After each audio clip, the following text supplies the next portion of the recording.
All right, ladies and gentlemen, welcome to the stream. Obviously, things are running a little less smooth than normal. I had some last-minute attempt. I was considering maybe switching my destinations.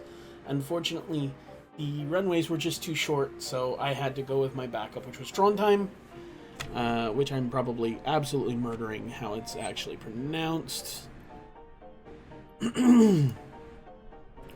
But we are flying from Copenhagen to Trondheim. What's up, Pips and Players? It's your boy, Eat the Chicken 445. I don't know who Eat the Chicken 445 is, but I want a link because that sounds like the sort of shit I would follow. Alright, so let's start getting this thing set up. Let's bring up our checklist. Technically, I don't have a checklist for this plane. Would you move? Thank you. All I have is a checklist for the 319. Alright, but it should be close enough. All the Airbuses kind of follow the same procedures for the most part, especially the 319, the 320 family. Alright, so battery 1 and 2 online. That cut out way too soon. Do I have... What do you... No. Oh, dear God, why? Why would you do that? Okay, that's inoperative. Cool. External power on. And that's when our dome lights... should come on. There we go. Okay, fuel pump should all be off. I'm going to have a little bit of trouble seeing chat here for a minute. Let me see if I can get some semblance of it online. Pop out.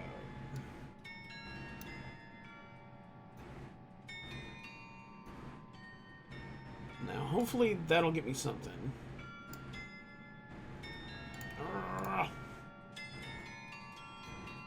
Alright, so external power is on, fuel pumps are all off. Now we get to load. Alright, so what do we need? 7431 liters.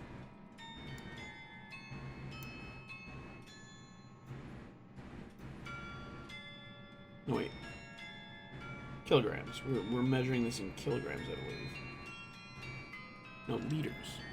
This is liters. What the fuck am I measuring in? God damn it. I usually do this just fine.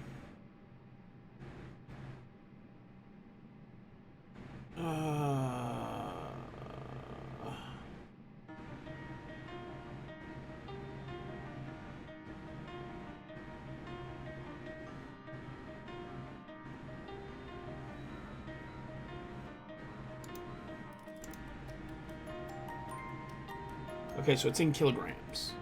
I was right the first time.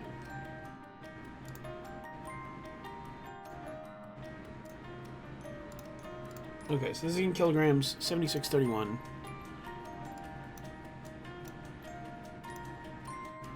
Oh, come on. Close enough, 7622. We'll go with that. Cool. And our loading... We're going to be looking for 179 passengers. All I've got is a payload weight. Because it doesn't seem to conceptualize the idea of flying passengers. Thank you, Microsoft Flight, for being completely bad at everything you do. Alright, so our payload should be 18.5... 18.5. 18.528. Perfect. Wait. There. Perfect. Cool. Alright. Ladies and gentlemen, we are rolling now. Fuel is loaded.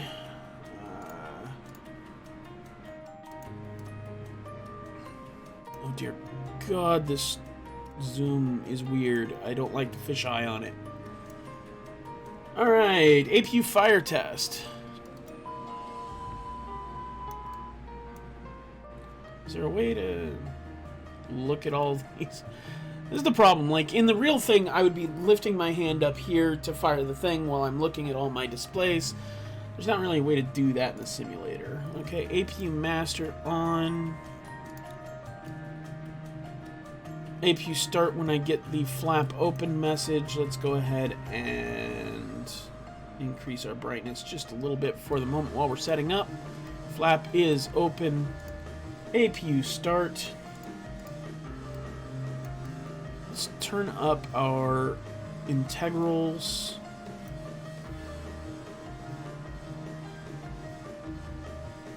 Turn up our floods just a little bit, including our peanut butter cups.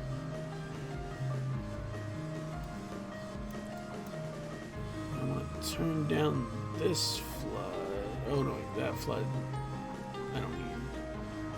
Where's the control for this light?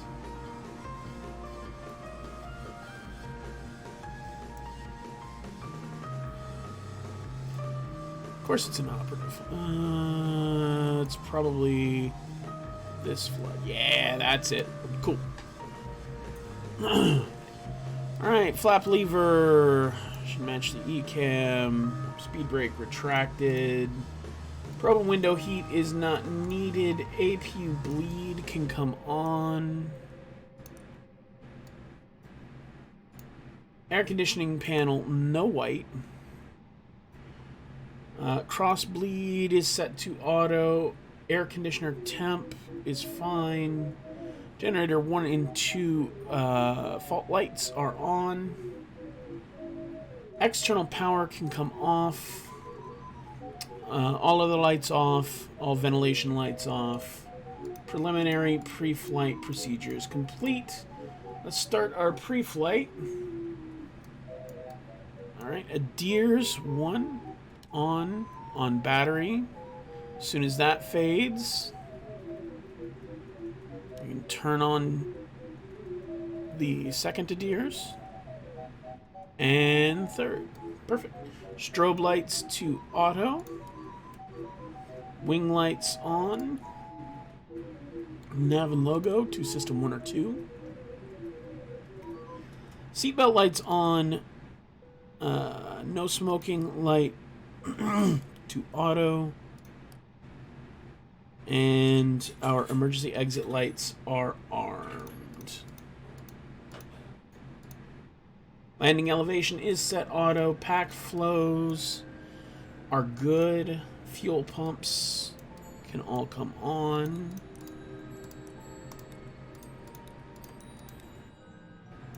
Engine 1 and 2 fire test.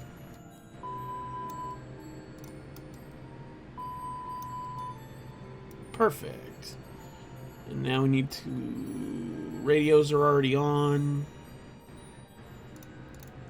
And now we get to set up our MICDO. So what we're going to do here...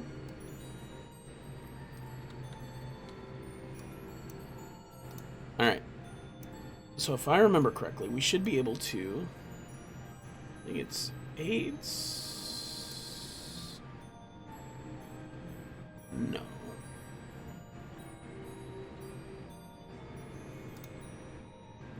ATSU. There we are. AOC menu. Init. This is new for me. Init data request. Perfect. Beautiful. Crew details. Interesting. Alright, so can I pull...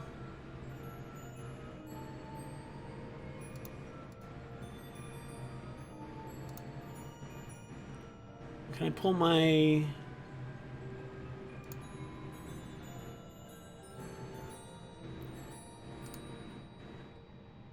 Navigation?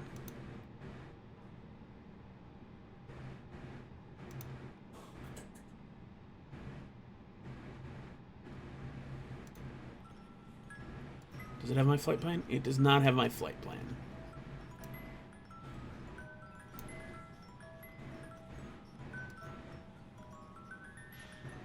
Come on.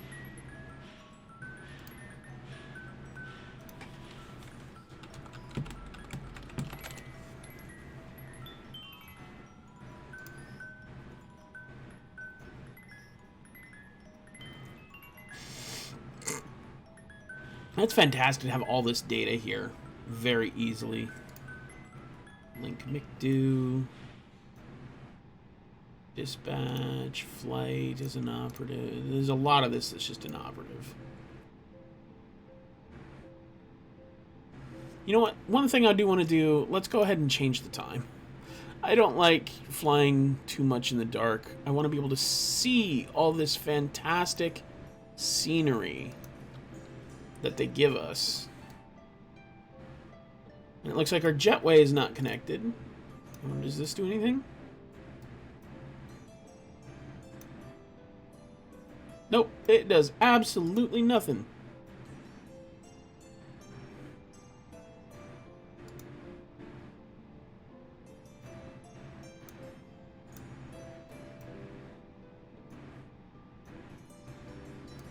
Alright. Well, that's not going to work, so let's actually program in our flight plan. So we're going to be departing from Copenhagen. We're going to be taking off from 04 left.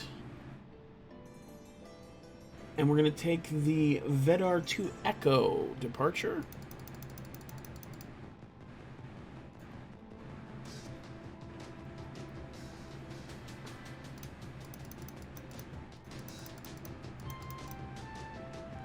Vedar to Echo. Insert. That'll get us to Vedar. At which point we're going to jump on Airways. Lima 997.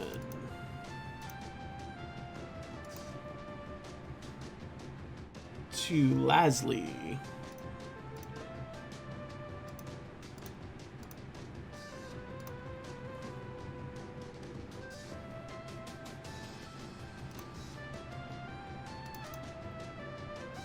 Oh, come on, plane. Lima 997 to Lasley. Lima Alpha Sierra. Lima India. Yes, yes. Lima India.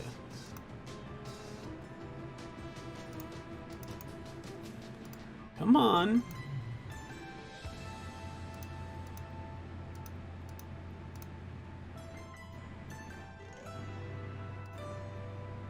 You know what? Fine. We're just gonna direct to Lasley. This is not going to be correct, but it's all I can do.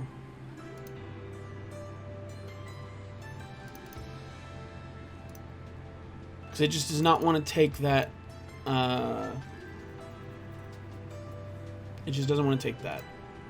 So next waypoint is going to be Zenta. X-Ray Echo November. Tango Alpha.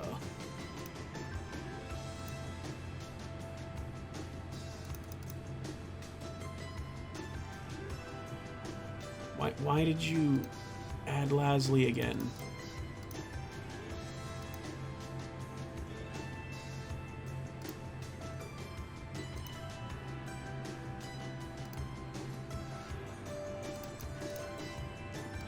Lasley Zenta Vevard. Victor Echo Victor Oscar Delta.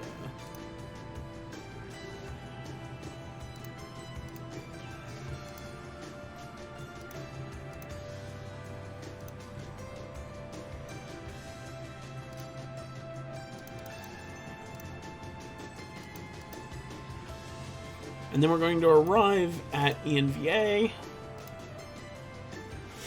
We're going to be landing 09 ILS.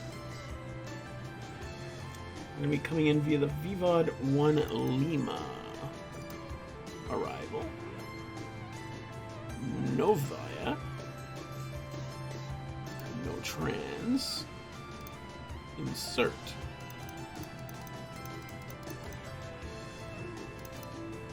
Alright, now let's take a look at this in nav mode. Or not nav, plan. Yeah, that looks good.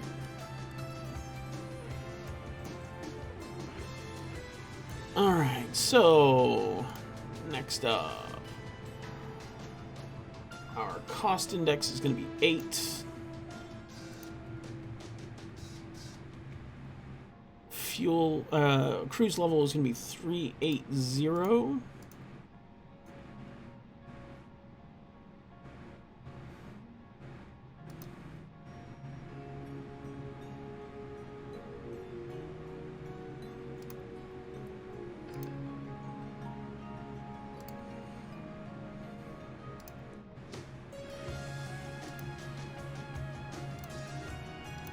Can't request wind, so I'm not going to worry about it. Alright, so init B, 0 fuel. Actually, I think these, yep, just load this way. It's going to be 74, 7.4.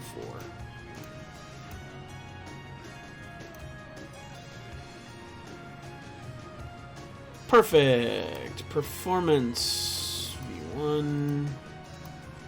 Rotate V2. Flaps gonna be 1 slash up 0.0. Flex.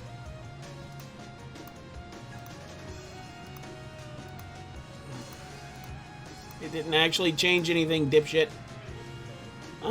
66 degrees, flex temp. God damn it. It didn't change anything. For fuck's sake. Alright. Progress. That's our McDo completed.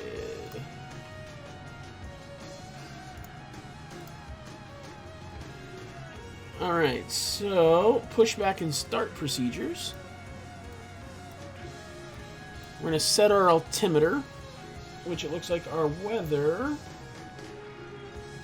here is going to be 10-12.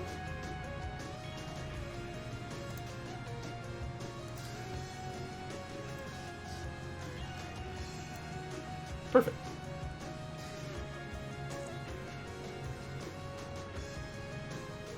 Should have some weather in the area, not terrible. Alright, both flight directors should be on. Speed should be managed, dash, heading should be the same.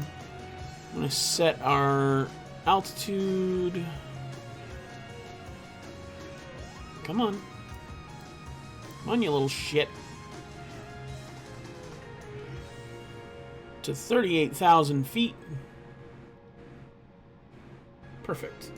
Anti-skid nose wheel steering is on. Switching panel should all be normal, which it is. Transponder, we should set our squawk.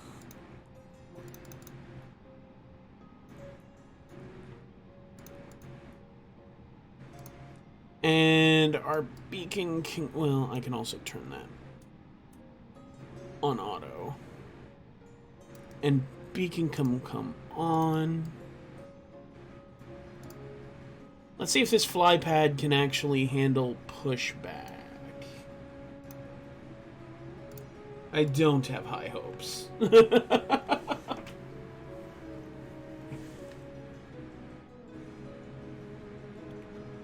are we?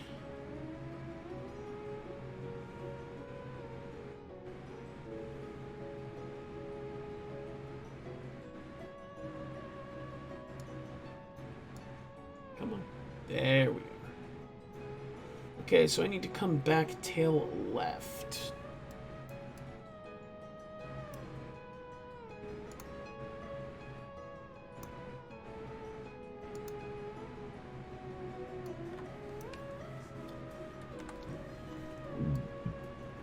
Okay, let's get this guy plugged in.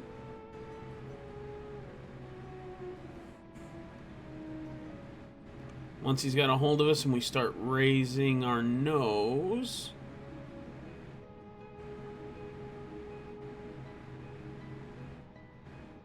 which I'm hoping it actually does.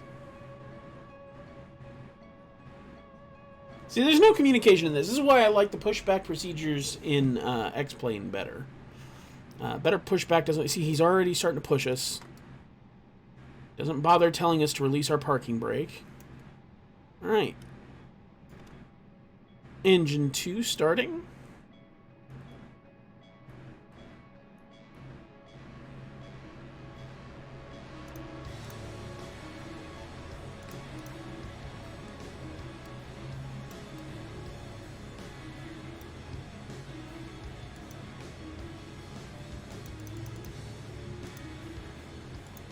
Yeah, this does nothing. So we're just going to push back straight, which is maybe even procedure here. I don't know. This is not something I would normally have to worry about. Like, I would tell them how I want to be pushed back, and they would just push me back. And I would just be, you know, worrying about my... getting my plane set up.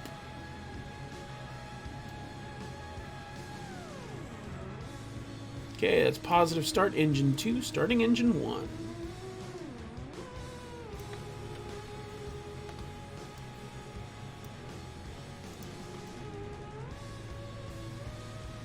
Okay, parking brake is set.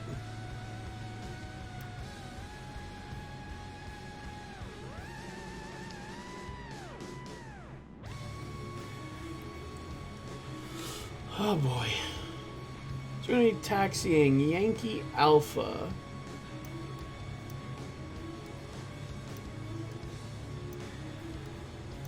Yankee Alpha all the way to 4 left. So it's going to be...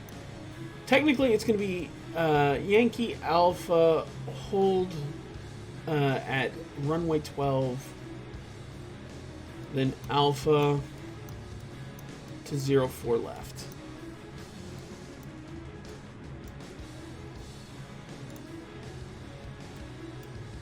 Alright, and that's positive start engine 1, engine mode selector back to normal. APU bleed can come off. Ground spoilers armed. Flaps set position 1. Pitch trim set for takeoff, which it already is. Engine and wing anti-ice as required, which it's not right now. APU master off. Nose wheel light set to taxi. Then we can run our elapsed time. We can release our parking brake, which that's not going to do because it's not mapped properly here.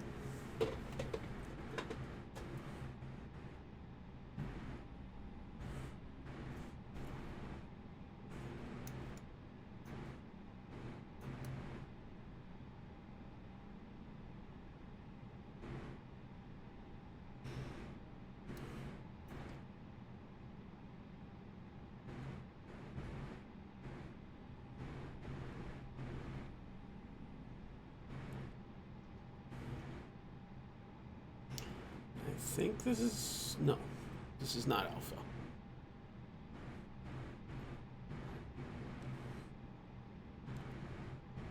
Okay, let's see if I can't get...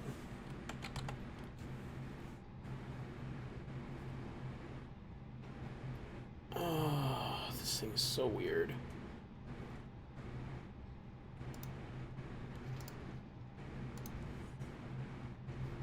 Oh, this is actually Alpha.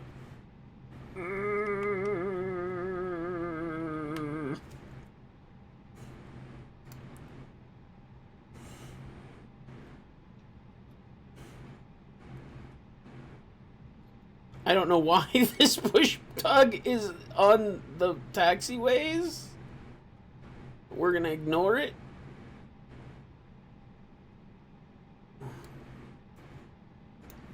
And then I'm gonna load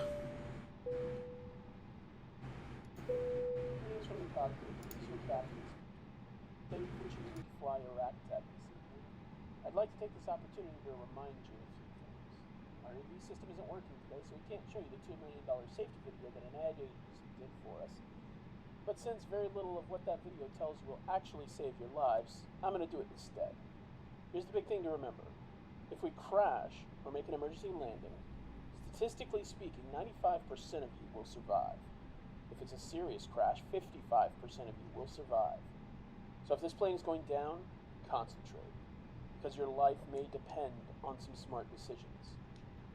Keep in mind that 80% of accidents happen within the first 3 minutes and the last 8 minutes of flight.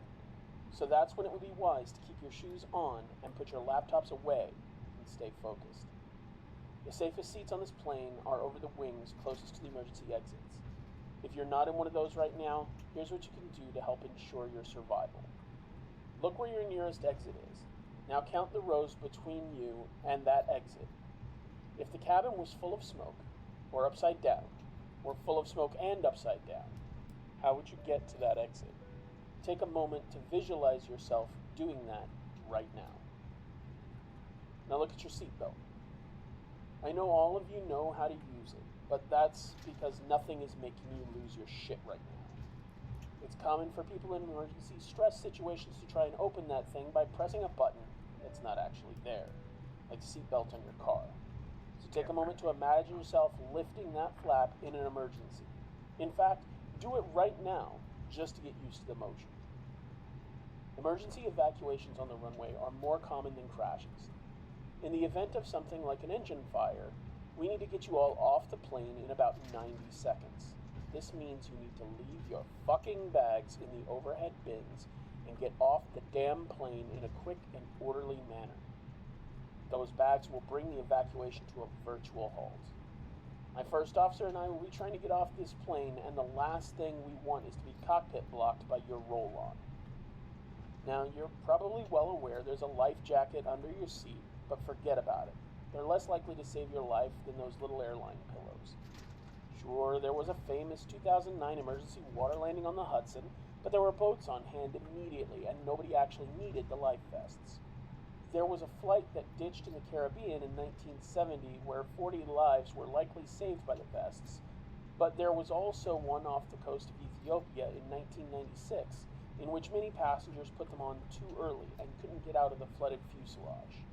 To put it another way, if we replaced those life vests with a box of chocolates, it wouldn't alter your survival odds. Let's take a second to talk about those oxygen masks. Here's the thing. If we lose cabin pressure at a fairly low altitude, no big deal. You can breathe just fine. If we lose cabin pressure at cruising altitude, you can't. If that happens, here's what I'm required to do by law. I'm going to push the nose of the plane into an emergency descent that's going to feel like a roller coaster drop, and it's going to scare the crap out of me. But it's not dangerous. I've practiced. Also by law, I need to notify air traffic control as well as the airline, and I need to do all that before I can get on the microphone and tell you what the hell is going on. So don't be surprised if you don't hear from me for a bit. I'm just doing my job, and you're going to be fine. For those of you who don't manage to get your masks on in time, you'll probably pass out and then wake up in a minute or two when they get the plane to a lower altitude. You want to know what the biggest danger is? The biggest danger is actually that your luggage or those duty-free bottles you purchased and put in the overhead compartment will fall out when you open it and hit someone on the head. There are actually several thousand reported injuries from this every year in the United States alone. By contrast, the FAA only reports 58 or so serious injuries from turbulence. So one could easily make the case that we should be handing you a helmet and skip the seatbelts. Another big risk is the drink cart. Seriously. It weighs over 100 kilos when fully loaded, and every year passengers get their elbows, knees, and feet broken when the drink cart slams into it. So keep your arms and legs tucked away. Why haven't airlines put some safety padding on the drink cart? I don't know. Maybe because you keep screaming at the attendants for your chicken being bland, or your drink not being cold. Same goes for spill-proof coffee and teapots and cups with lids. Every year, some poor passengers get hot coffee or tea in their crotch when there's a bit of turbulence, but until the airlines fix this, I'm afraid you're on your own.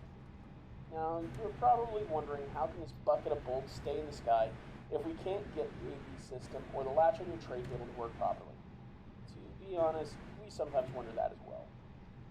But the stats speak for themselves. The actual risk of dying in a plane crash is 1 in 11 million, according to the Harvard School of Public Health 2006 study. So you're far more likely to be struck by lightning or killed by a shark. And it's certainly much safer than driving. Right after 9/11, many were scared to fly. 12 to 20% fewer people flew. But because more people made driving trips instead of flying, a German professor estimated that an extra 1,595 people died in car accidents in the year after 9/11, just in the US. Just a little reminder that we'll probably keep the seatbelt sign on for nearly the entire flight, because our flight crew doesn't want to be bothered in the galley, and they definitely don't like trying to squeeze by you in the aisles. That or I forgot. Either way. Anyway, please sit back and relax while we take forever to serve you a drink and a barely editable meal, and then leave the tray on your table, making it nearly impossible for you to squeeze out of your chair and into the toilet. Looking forward to flying the salty skies with you again. Alright, and that was our briefings. So let's get this bucket of bolts in the air, shall we? I'm going to turn my takeoff lights on. Yes, I did hit something. It definitely should not have been there, though. Alright, so takeoff chrono start, which appears to be... there it is.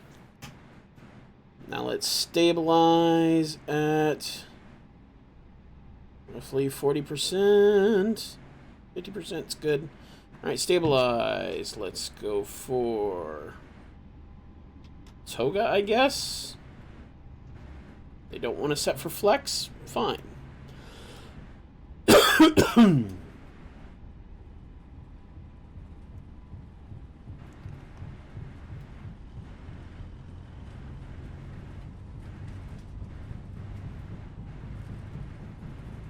V1, rotate. Positive rate, gear up.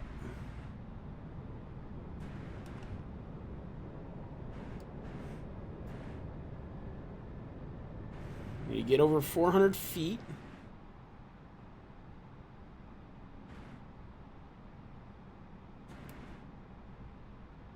Pitch for climb.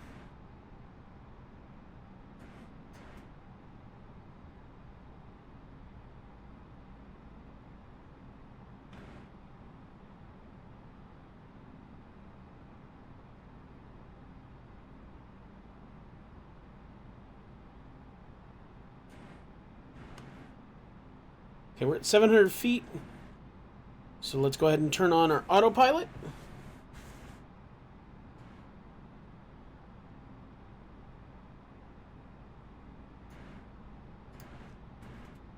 Also going to turn back on our music.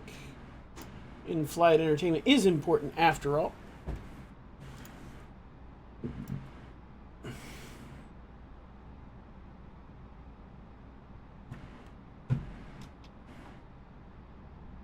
I don't know. There we go. There's speed.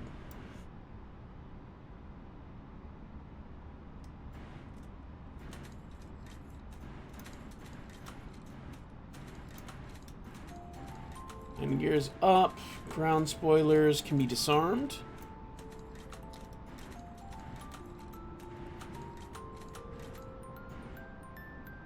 Nose wheel lights can come off.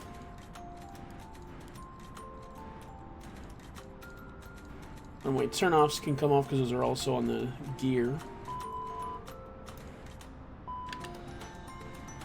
Flaps 1.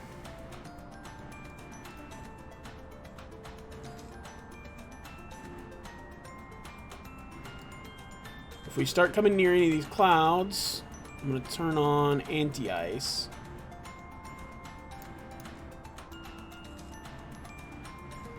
Ice detected!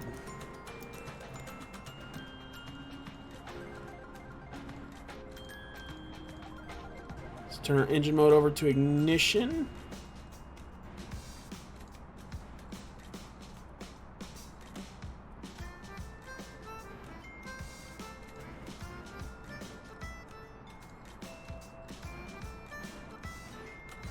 Unfortunately, Microsoft Flight's ice detection is kind of dumb. It doesn't work properly.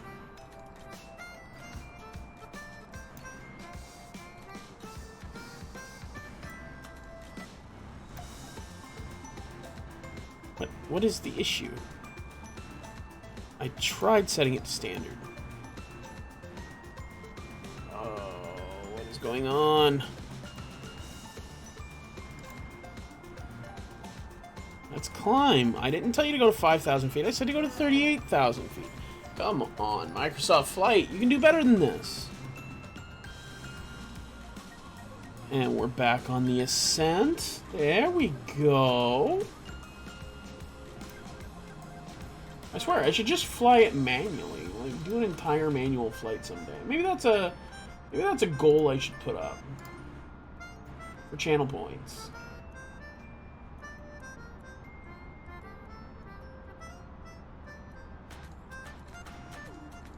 Just to do a total manual flight. It'd have to be a shorter flight. I can't hand fly for 2 hours. In this case, it might even be even longer than that.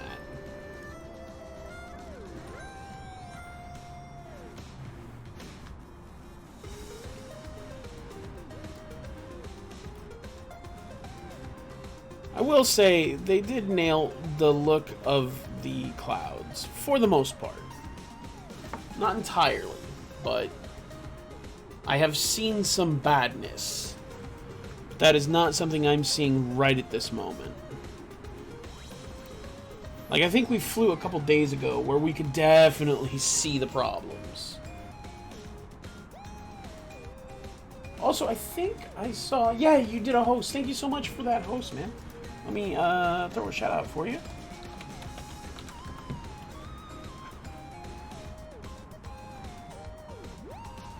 Oh boy, we are turning super hard.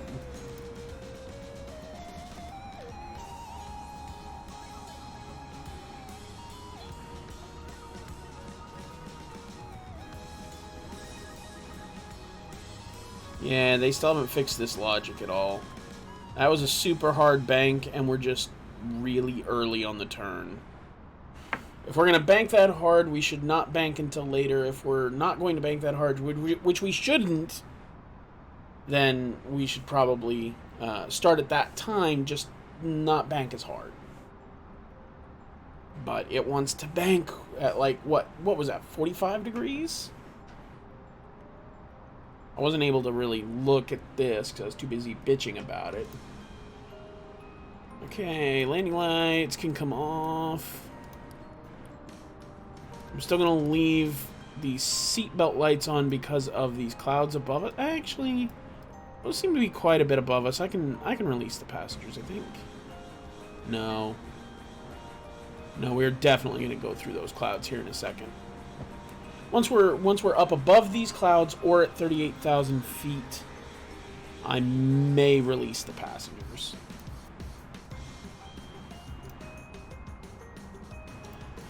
So today we're going to Trondheim, which I'm probably butchering the name of.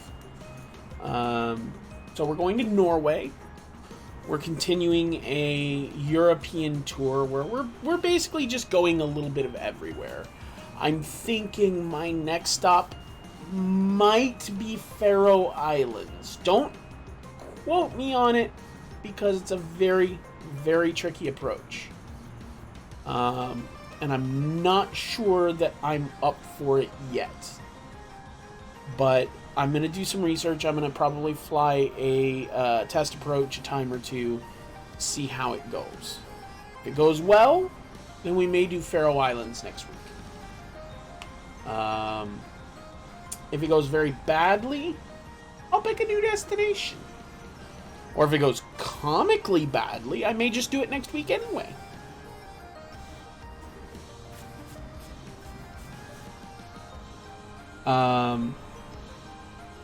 So anyway, how have you guys been this week? I haven't gotten to see you guys since, what, Wednesday? No, I did see you guys Friday. I did stream Friday, right? I think.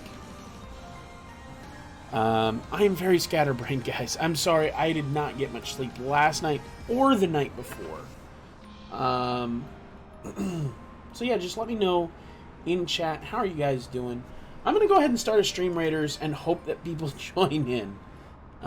If not, then we'll have to reset. We'll lose two places of progress. Oh well. Let's go ahead and get that started. If you're interested, then go ahead and poke that Stream Raiders link. I'm going to put... I think I'm going to put an archer.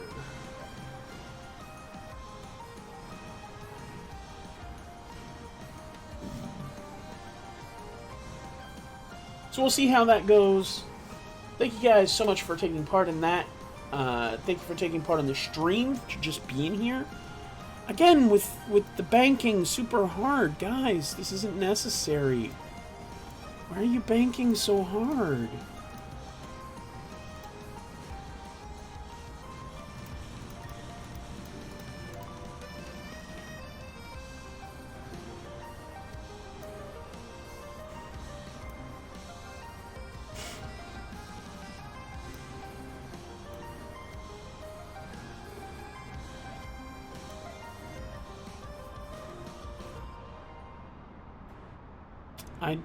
I'm never going to understand this particular thing.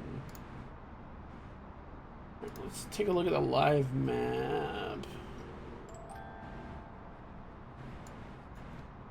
It's not going to be quite following anything because from Vedar we're supposed to be on a airway, but we're not gonna be.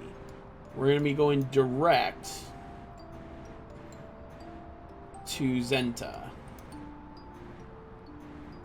This is actually not that long of a flight. Ironically, our alternate is like halfway back. Our alternate is like halfway between Copenhagen and Trondheim. What is that?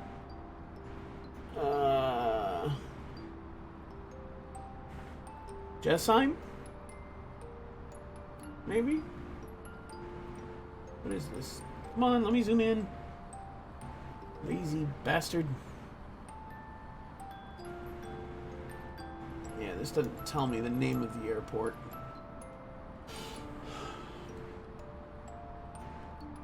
But this isn't going to be a terribly long flight, but it's not going to be short either. This is one of the things that I want to complain about. Alright?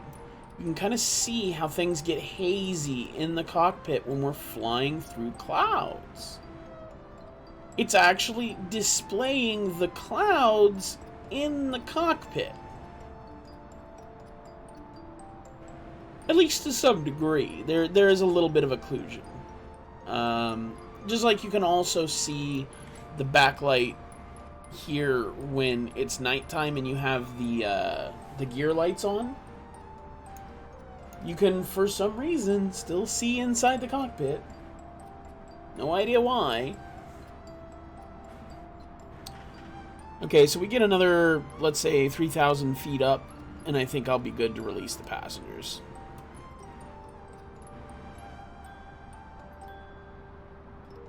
You can see there's a little bit of haze, and it's dumb. Like, that's not how it works.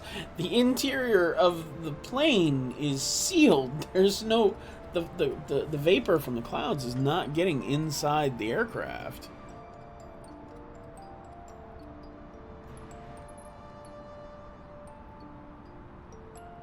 We can turn on this.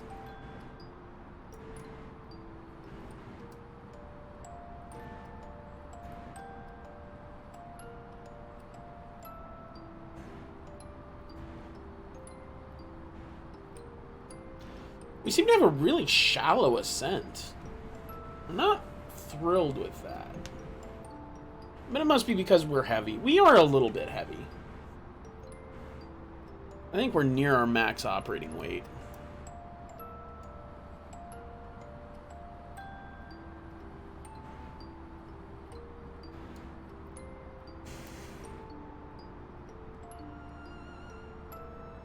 I think we actually are hitting our maximum landing weight.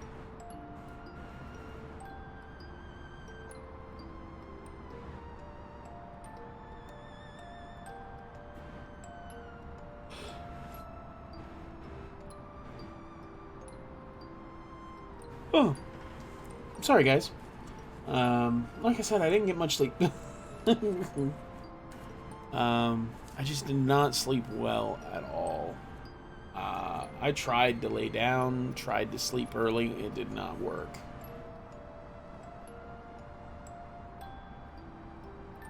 So I'm doing my best here. I know I'm probably giving you a little bit less excitement and energy than I normally do. I have less, so I'm giving less, but I am really glad to see you guys.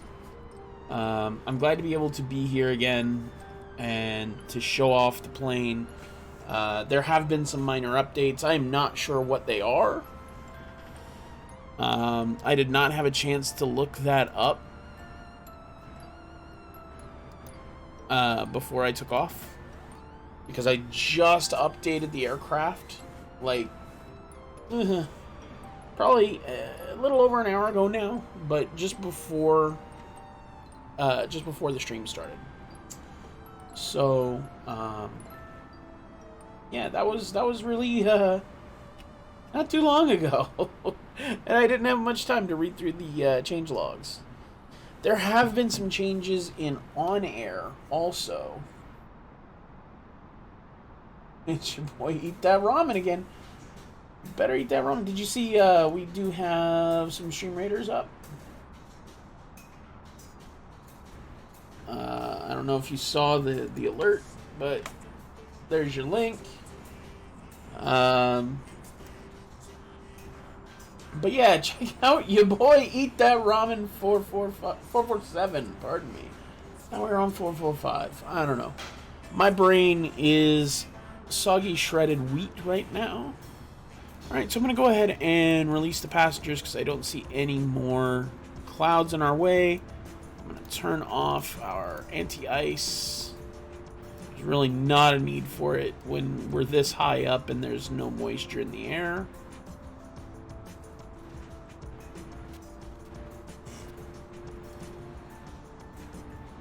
I wonder if they've got this thing modeled yet. Probably not.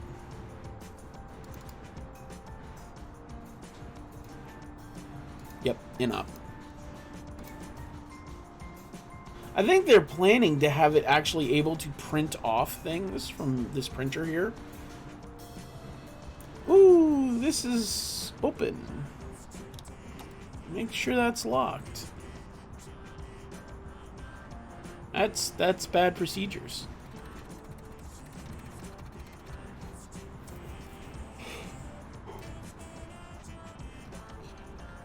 Oh. I might forget a few things today, probably because I'm exhausted. But I hope it's at least still entertaining. And if it's not entertaining, then I hope we crash. And if we crash, definitely hope that's entertaining. Because crashing is always fun. At least for you guys. A printer that actually prints, that's nice, yeah. It's usually used for things like METAR, for the meteorological conditions. I can't think what else is available on this thing, but you can also have routing information sent to you by dispatch to be printed out there. I'm not sure exactly how that would work in the simulator, because, like, it's not all that beneficial. It's also, hello, Trash Man. I don't know if you were still here when I said that earlier. But yeah, like, I don't know how beneficial it would be in the simulator. Because you're still going to have that piece of paper is going to be somewhere in the cockpit digitally, and you're going to be looking for it digitally. It's not like you can just sit there and hold it in your hand while you're punching things in. So I don't know how that's going to go. I suppose that's going to be up to the FlyByWire Simulations team. I've been involved with the Fly-by-Wire simulation team since before they were the Fly-by-Wire simulations team. Actually, I think I joined their Discord and their community on the first day it formed.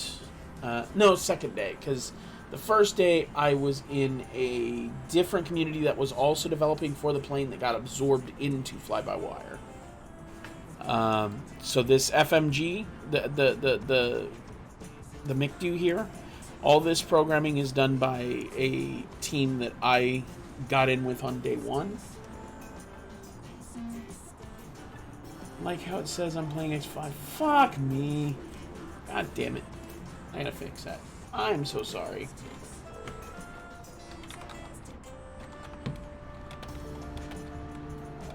We're going from Copenhagen to Trondheim.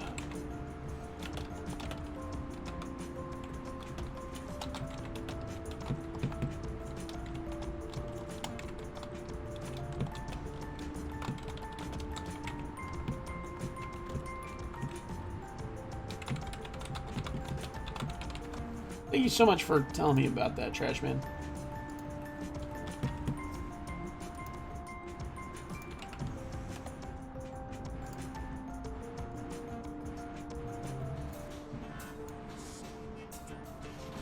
There we go.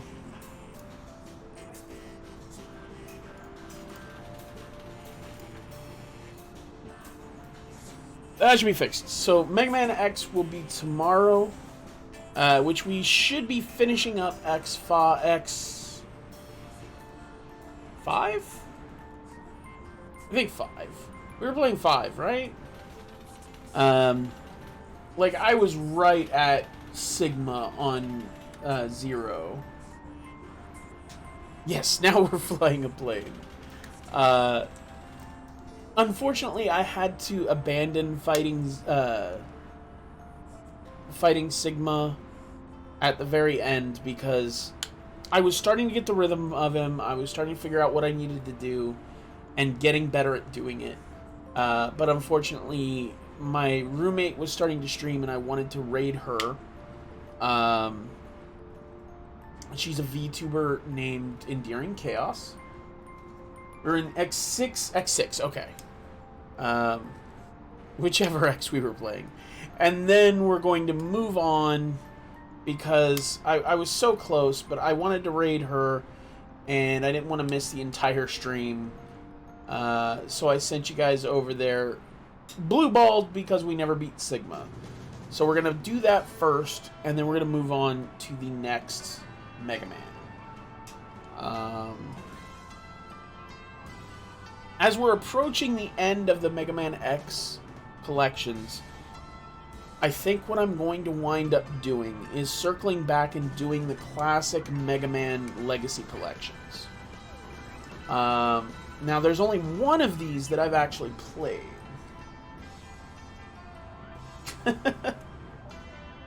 Man, it's easy to fuck with me today. I am very, very tired.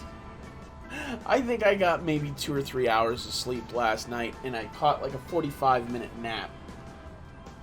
And that's about it I've had today. Figuring out loan information and stuff for the company I work for, payroll, like, it's all a big mess. But yeah, we're gonna wrap up X5. We'll start X6. I don't even know what options there are gonna be. There may be 2 playthroughs of X6 as well as X5. There may not be. I don't know, because I don't know what's coming for me next 6. But we have 6, 7, and 8 still to go. And once we beat all those, I'm going to circle back around and do the original OG Mega Mans. Like how as soon as I left to get some food, the whole country of China was kin on my stream? Whole country of China. I'm very confused. What? On the Friday stream? I'm so confused. What happened? I don't remember this.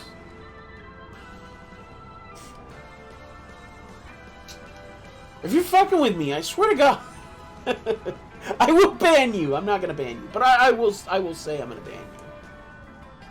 Never gonna actually happen. But yeah, I don't remember anything about China. I wish I did. I may have to go back and look over my VOD. I'm gonna have to do that soon anyway. I need to prepare some content for YouTube. Because there was like 10 people there. Okay, so this was something that Endearing Chaos told me about after the stream. I had no idea how many people were in my stream. And a lot of people weren't talking, but there was a lot of people watching. And that's good for the stream. It will help me in the long run. And I am so glad to see that people were starting to come in and enjoy the stream as well. I had no idea. I was just banging away at Sigma and doing the boss rush, which happened so fast compared to when I did it on X. I don't know why, but it was so much easier with Zero, especially having all of the upgrades and everything. Like, oh, it was so fast. Where X, I think it took me, what, 4 or 5 days to do the entire game as X. Zero, I damn near did it in 2. But yeah, I was just focused on that. Even, like, OBS. Let's see, Streamlabs OBS showed me how many people were online at any given time. It also included the chat and a chat interface, so I could type into OBS to send a message. So it just had the pop-out chat box in the side of the player. OBS Studio doesn't have that. So I don't get to see all that stuff. And so I just have it set up to where my chat is just super narrow on the left-hand side. Like where you see a little bar, you didn't miss the ending. That's just it. You didn't miss the ending. I had to quit before I beat Sigma. So we're going to be back at Sigma tomorrow. So we're going to be still doing X5 at Sigma tomorrow. We're just going to have to wrap it up. Of course, unfortunately, that may mean you'll still miss it anyway because of church. But I think you said you weren't going to be going to church anymore. At least not on Wednesdays, not reliably.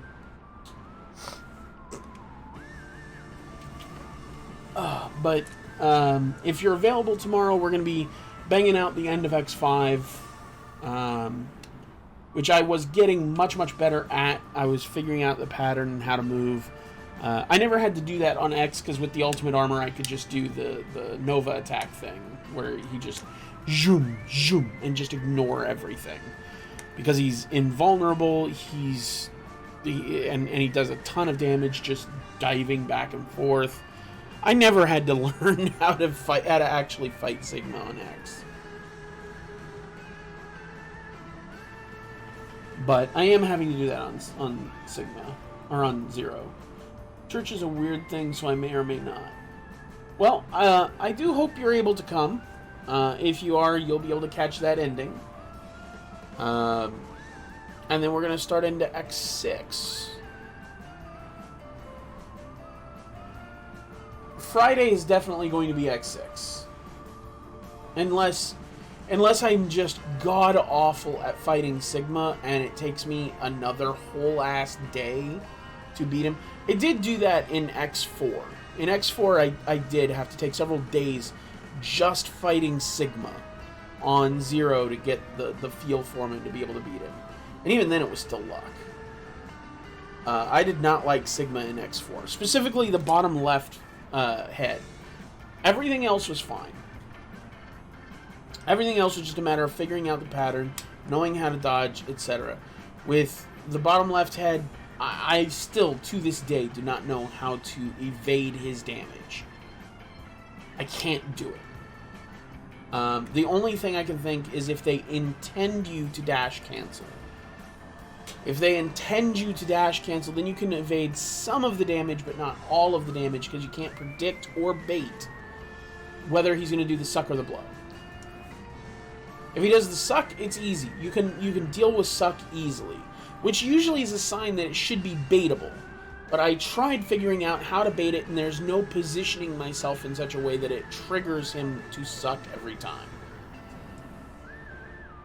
So I don't know. I don't know what's with that or how to deal with it. I still don't know how to beat that. It was a lot easier with X. Just because I can attack from a distance, I can attack all the time. Whether I'm, whether he's doing the blow or whether he's doing the suck, it doesn't matter. I can just blast the shit out of him. But with Zero, it was different. I couldn't get a grip on him. I couldn't get him to die. So it was pure luck. With this one, I feel like I've definitely got the feeling for him. It's not so much about baiting, it's just about dodging. It's kind of just a bullet hell. So it's just about dodging and moving around. You're not baiting anything, you're just evading and damaging as you can. Also, figuring out my attacks probably helped quite a bit as well.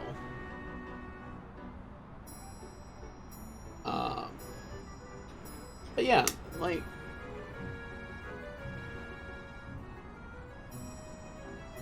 I think we'll definitely be in X6 by Friday unless something really bad happens. Why are we turning so early? We keep turning early and hard, and I don't like it.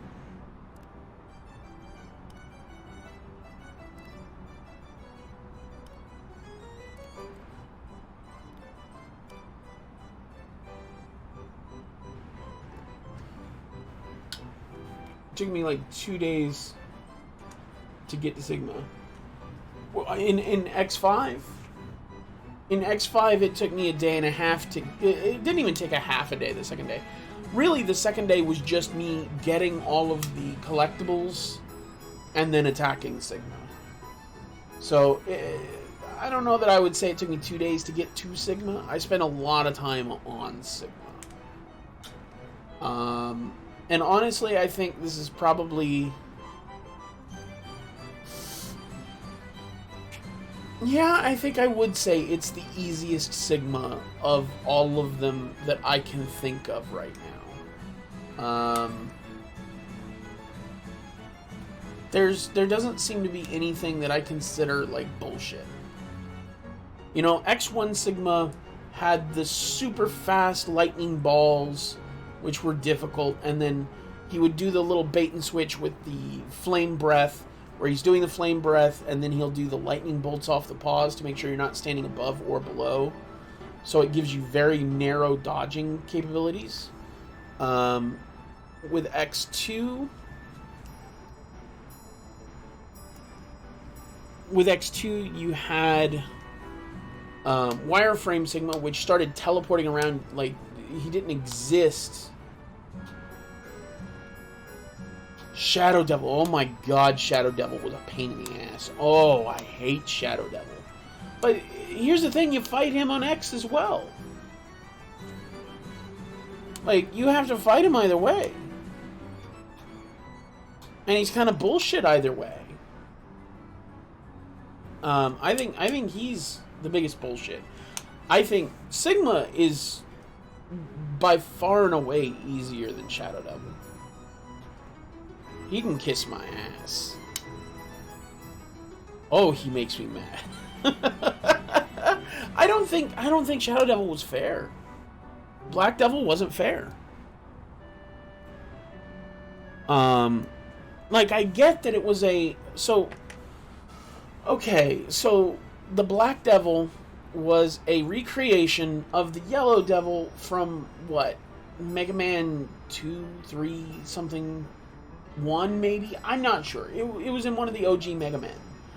The thing is, the Yellow Devil had two faces, and they would switch blocks, and the crossovers were generally predictable. They moved in the same fashion every time they transferred, and if you knew the pattern, you could evade the pattern. This one changes patterns. Yeah, you're only tracking things going one way until halfway through, but it doesn't change the fact that the patterns are random. You have to see and react to them. They move much faster, and they're not predictable. No, that was meant to say how I haven't even fought Shadow yet because I haven't done a second stream of X5. Yeah. No, I get it. I get it. I think that the Black Devil is bullshit. They sped him up and they randomized his movement. And that was supposed to be how you handled him in the OG Mega Man when he was the Yellow Devil, was you were supposed to figure out the pattern, memorize and dodge. It's not even a question of reaction at that point. You could close your eyes and dodge him. But you can't do that in X5 because the pattern is randomized.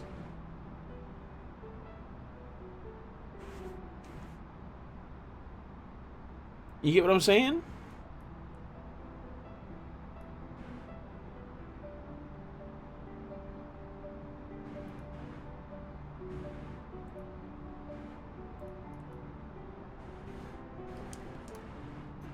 And so long as it's randomized, you can't really, you can't just memorize it. You have to see and react. And if you're seeing and reacting, then there's a certain amount of time that you need to be able to evade. Well, the problem is, they also took away your time by making him faster.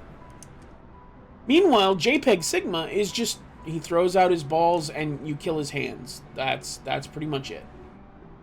He has a light speed ball on, one fist will attack each time with a light speed ball, but that's not a big deal. It's pretty easy to evade. It's got a telegraph a mile long. I still miss it a lot, but that's because I'm bad at the game. That's not the game's fault.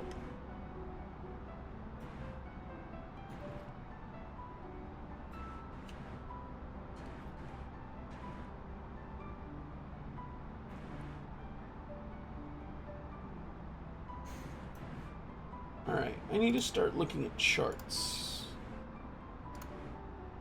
Okay, so we're on the...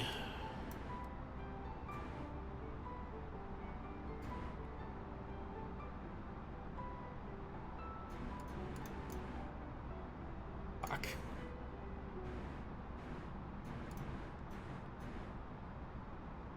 Veto to Echo, I think? Okay, this is departures. I need arrivals. Sid Star.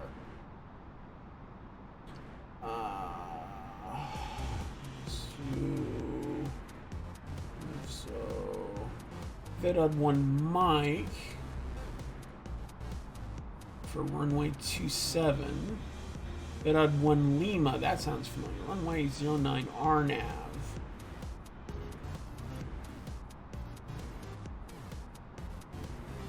Okay, so from Vedod, we're going to Bampu? No, we should be going to Raka.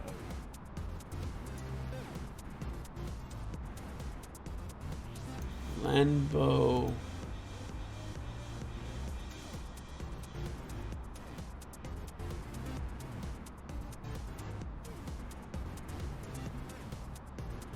Oh, come on.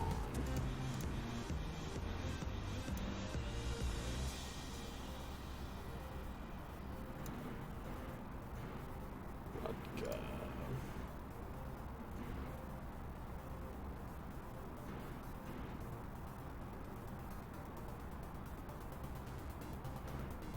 From Rodga to VA413.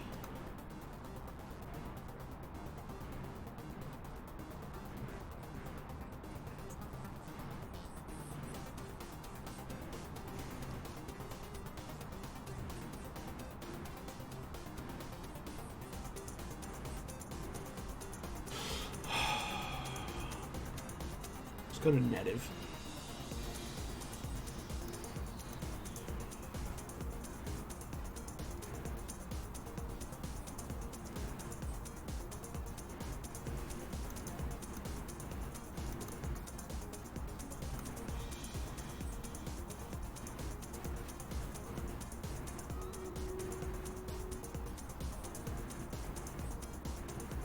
There we go. There's native. Now from native to Bedvi.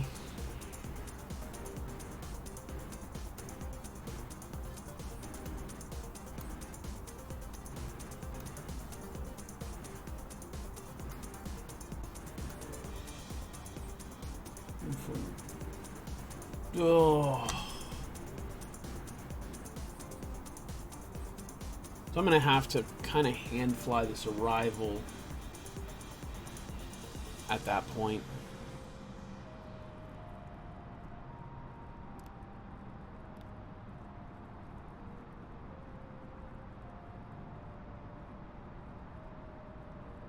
And then I need the approach plate for 9 left.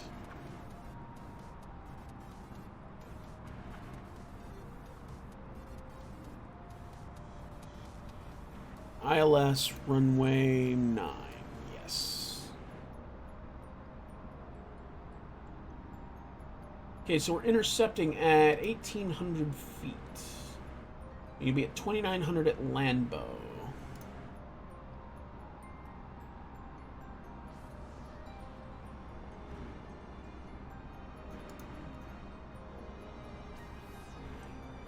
And then at 1,800... at DME 5.6. Okay. So that should be mostly taken care of. Let's scale this back. Let's real quick flick to Stream Raiders.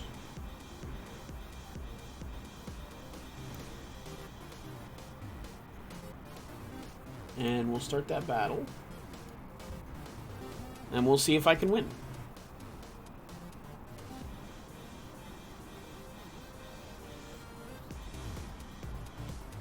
Which it looks like probably a yes.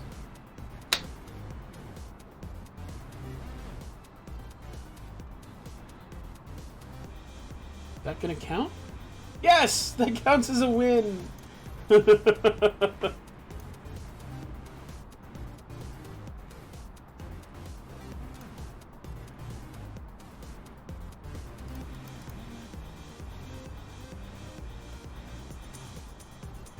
Alright, I'm gonna go ahead and not run another one of those.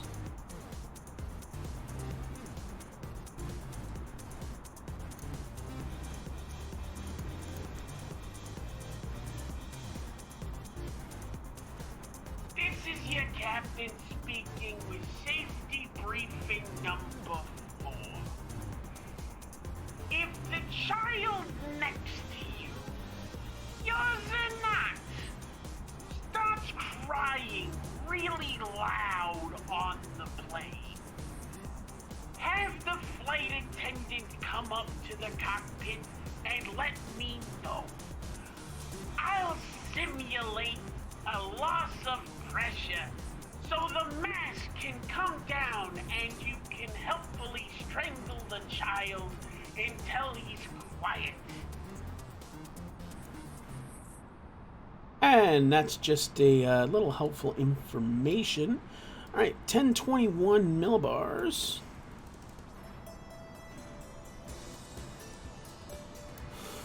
Temperature is going to be -7.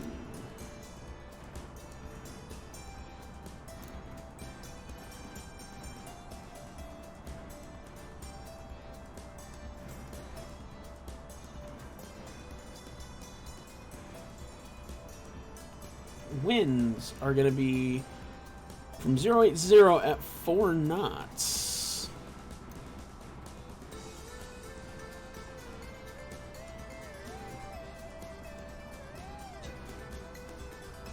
A transition altitude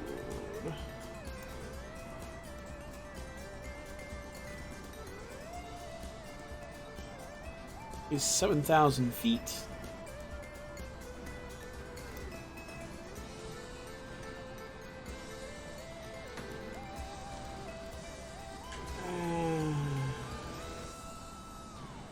Runway elevation is going to be 56 feet.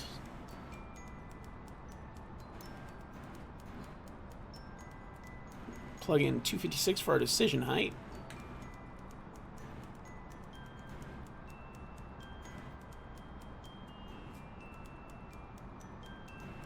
Can't grab any descent wind.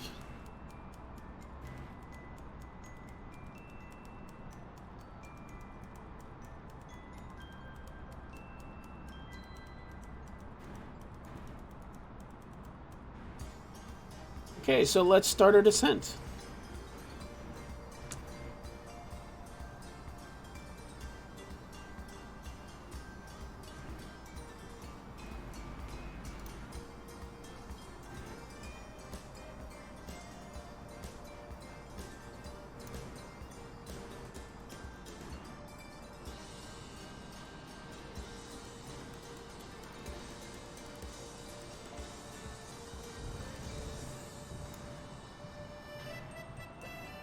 All right, so I'm gonna have to disconnect really, really early on this one, and that's gonna mean a long time that I'm not gonna be able to respond.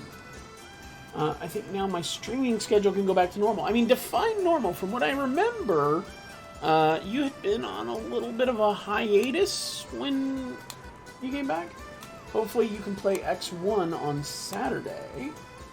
That'd be nice. X1 is the one that I am the best at, but that's probably just because I've played it a lot more than any of the others. I owned it back in the day. Actually, I think I still do own it. I'd have to find my cartridge, but I'm pretty sure I still own that one. And yes, I do have an SNES, and I have actually streamed things on my SNES on stream. I do have a VGA capture card, or not even a VGA, it's a RCA capture card.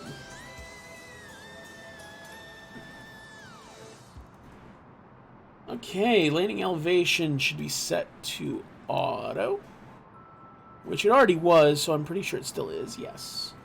MICDO arrivals has been completed as much as we can. Performance approach is done. Winds we're not going to be able to do, but I'm going to have to fly most of it manually anyway. I canceled on Thursday because I streamed, and then you didn't need to cancel for me, my man. You definitely didn't have to cancel for that. Don't ever cancel for me. Okay, so altitude set and push. Speed brake half as required, which we shouldn't need that at all. We are bang on a descent profile. Confirm that on the progress page. It's not even giving me a descent profile. Cool.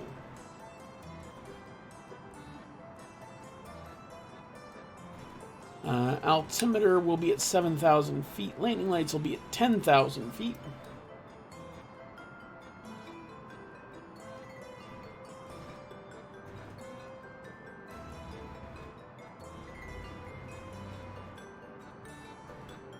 Also don't need you anymore.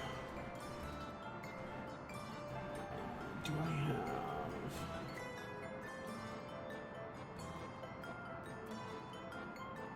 I do not. Let me grab the other one.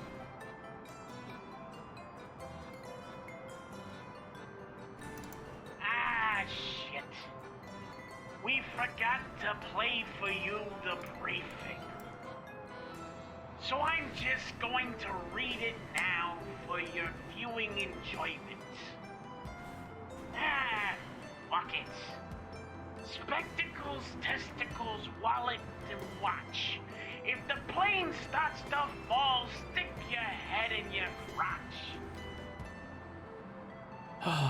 Worth every moment I spent recording that. Worth every moment.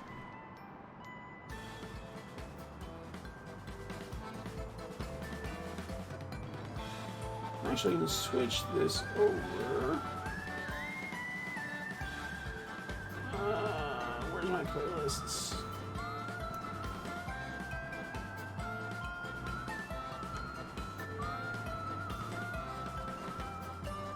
Recently played. Yeah, here we go. So let's turn on Synthwave.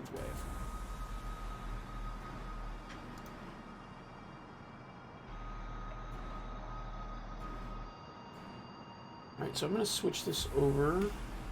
I had some other stuff too, but you were one of the reasons, but you were one of the more prominent issues. But really, like, if you got other things that you want to cancel for, that's fine. And I'm glad that you consider me in there. But, you know, like, I don't want to be the cause of you not taking care of things. Like, take care of you first, man. Honestly.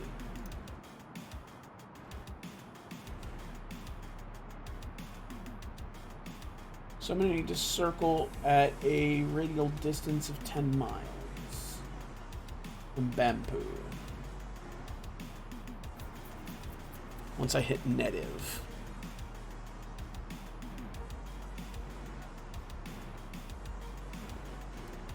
This is going to be fun! I get to fly my own descent. Whoa. Hey, hey, hey, hey, hey, hey, hey, hey, hey. Easy. No. Bad rudders. Okay, so we're max 220 knots by native. And we need to be at or below 6,000 feet. No, we need to be above 6,000 feet.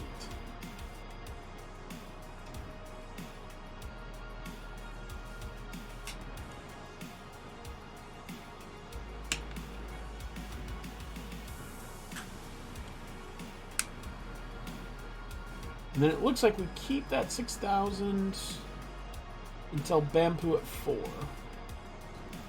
No, this is not the no HOTAS stream. Dear God, no. I think there's still 88. I think it's 88% done. Yeah. It still needs a little bit more before I have to do that. But I am going to refresh it. Extend 27 days. There we go.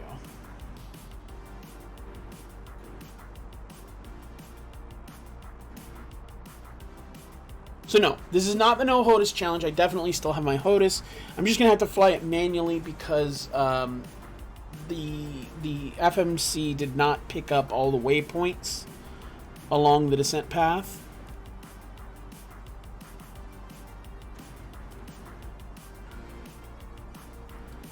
So I need to go down. I'm gonna say 6,000. So I need to be at 6,000 at native, and that's where I'm gonna take over.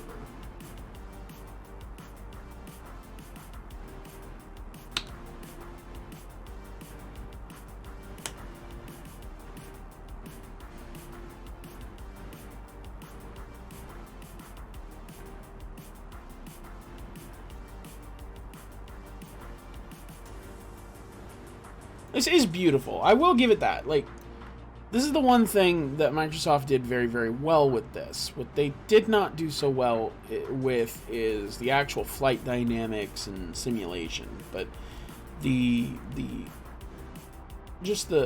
scenery and everything is absolutely gorgeous. Turn on constraints and airports.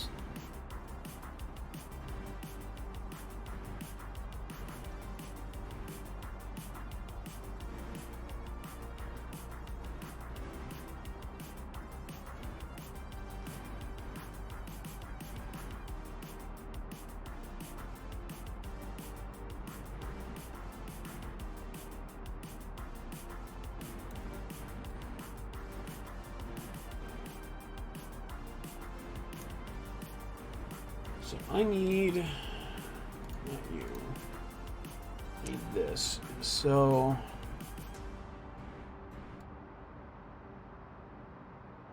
oh boy. I've never had to fly something quite like this. And it's scaring me. It's a very nice plane. It is a very nice plane. They did very well at modeling it. Let's see if I can get an external view.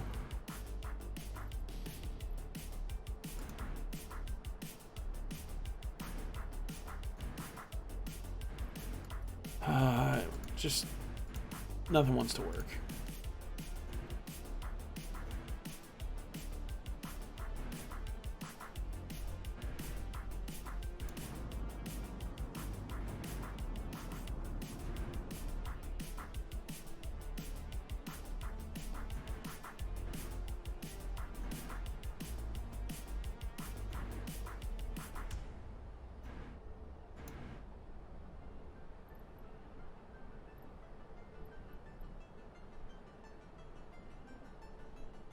It is a beautiful plane. By the way, SAS is Scandinavian Airlines. Just thought I'd point that out. Let's go back in the cockpit because this... Oh, God, this scares the crap out of me. Okay, so I should have waypoints for Netiv and Bedvi. And we're basically going to be circling at... I think it's DME 4.3? No, DME 10 with 4.3 mile intervals. So what we're going to do is once we hit Netiv, we're going to start flying via the MCP.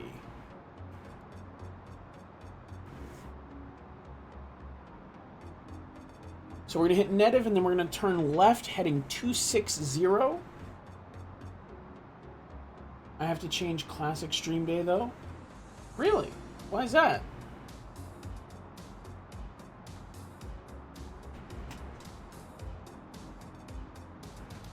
So we're going to turn left, heading 260 for 4.3 miles. Then we're going to turn right, heading 285 for Bedvi. We're going to turn right, heading 310. Then we're going to turn right, heading 335. And then we're going to turn right, heading 077. And direct Bamboo.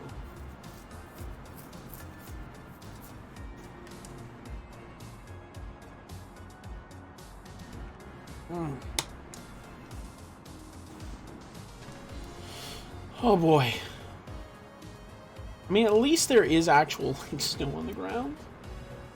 I have something on my Mondays now, but I have no day to put it on. That's unfortunate. But I mean, I'm sure you can figure something out. Even if it means replacing one of your other streams. I'm not quite sure how to do that. I don't have, like, I don't know your schedule and all that. But I'm pretty sure you'll be able to figure it out one way or another. Even if it means that you have to take a temporary reduction. Like, just communicate with people.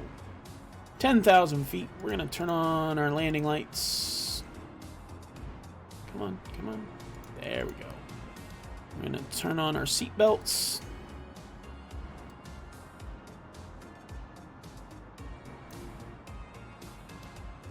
Get everybody situated.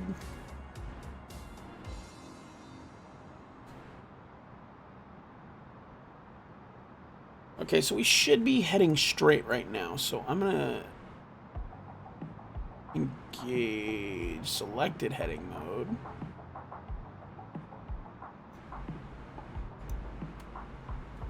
So we're still flying 358.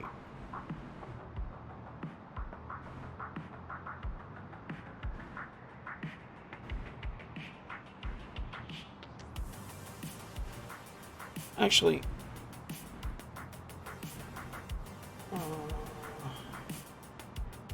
we should be 355, but close enough.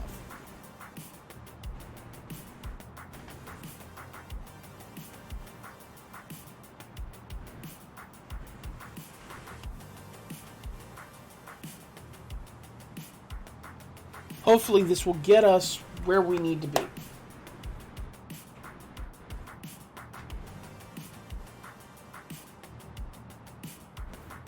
That's my goal. Get where we need to be. Everything else is ancillary. And so y'all know, I have never flown this approach before. I think this might be the second furthest north I've ever been. I did go to Narsarsuaq in Greenland, and I promptly planted my plane in the ocean. Because I landed on it the wrong direction. So Narsarsuaq has a 14-degree grade in their runway. So you're only supposed to land on it from the bay. Right? So you fly in over the through the mountains. You're actually flying through a canyon. And you go directly over the airport, then you go over the bay, turn around, come back, and then you kind of have to land while flying upward. So you're flaring, but unlike normal where... So normally when you flare, you're still moving downward, you just lift the nose. In this, you have to actually start flying upwards because although your plane is going up relative to the air, right, the ground is coming up to meet it. So although you're flying upwards, the ground is still getting closer. And then you land safely. Well, I came in the other way, landed normally, which means I got almost no traction to stop, and then went off into the bay.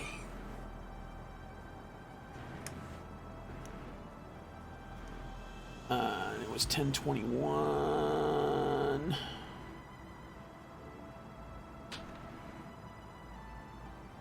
So we should be 3:55.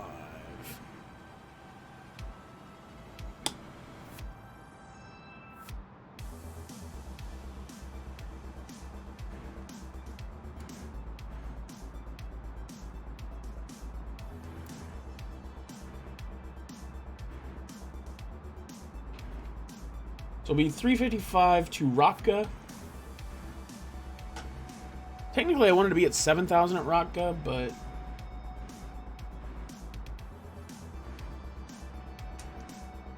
Why are you descending? Why are you descending? You should not be descending past 6,000. Plane, stop trying to kill me. We need to have words.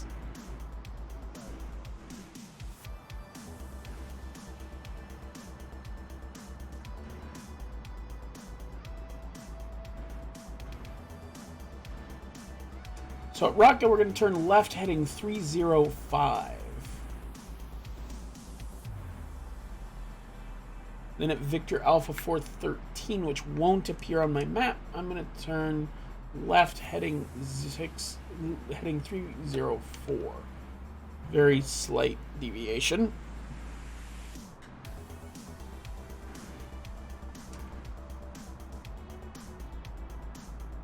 Plane, what have you been doing? Why are we still below 6,000? I want you to be at 7,000. 7,000. Say it with me.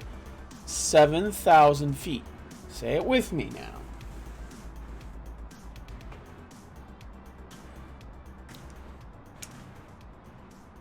Now this is why I want all my passengers seated.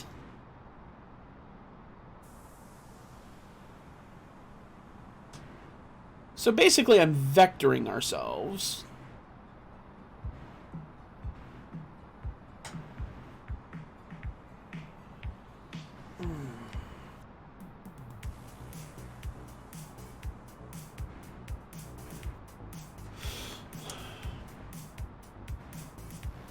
We should be very, very close. Probably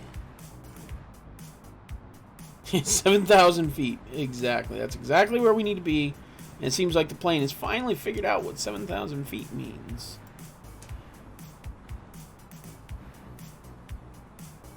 This is a beautiful region, though. It'd look very different in X-Plane. It would not look this good in X-Plane because X-Plane doesn't show the snow. Or it might show the snow, but it would just be flat snow. I mean, there'd be mountains and everything, but it wouldn't look like a snow texture. It would look like literally just pictures from space.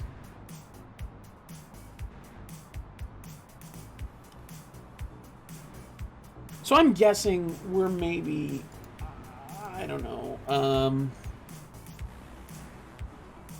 probably 20, 25 minutes away from being on the ground.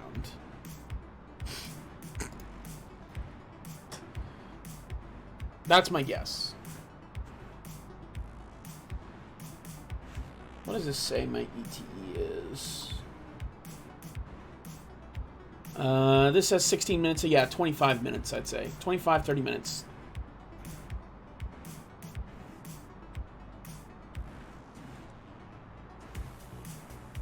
So we get 7,000 at Rogga. Technically, I guess we're supposed to be at 10,000 at VVOD. But I'm not going to worry about it. Our MDA is 7,000, so I'll be fine.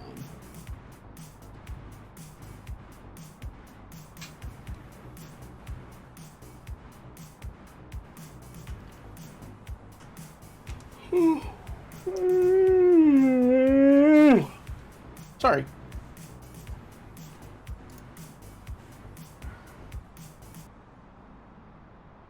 Oh, how fast are we? We're still 250 feet, or 250 knots. That's good. Oh, I know I'm being a little bit impatient just because I'm tired. I'm definitely gonna hit a nap up after this. That's my goal, is to get to a nap.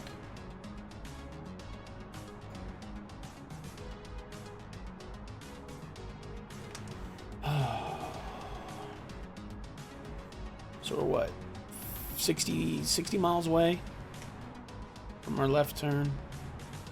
This is probably why they want us at 10,000 feet here. But we're not actually over that.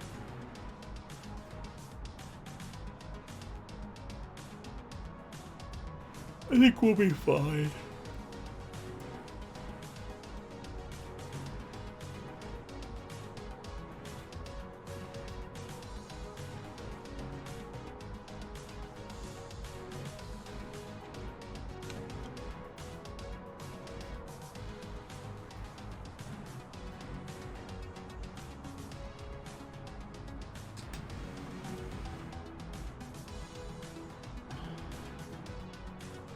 Sorry, I'm just kind of exploring some of the new features while I'm with you.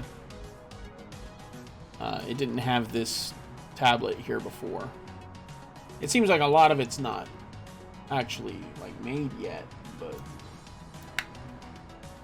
always hate escort missions in any game. Yes, and I'm escorting some fuel tank to help bully the British in Sudden Strike 4.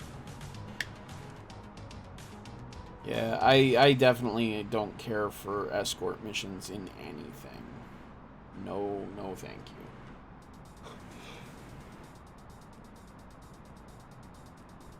you. Now, let me be clear. I could, at this point, very easily just tell it to fly it, and it'll fly it. Right? Like, this will get us where I'm going. Like, it goes all the way to Bampu, and then it does a couple of extras on the approach.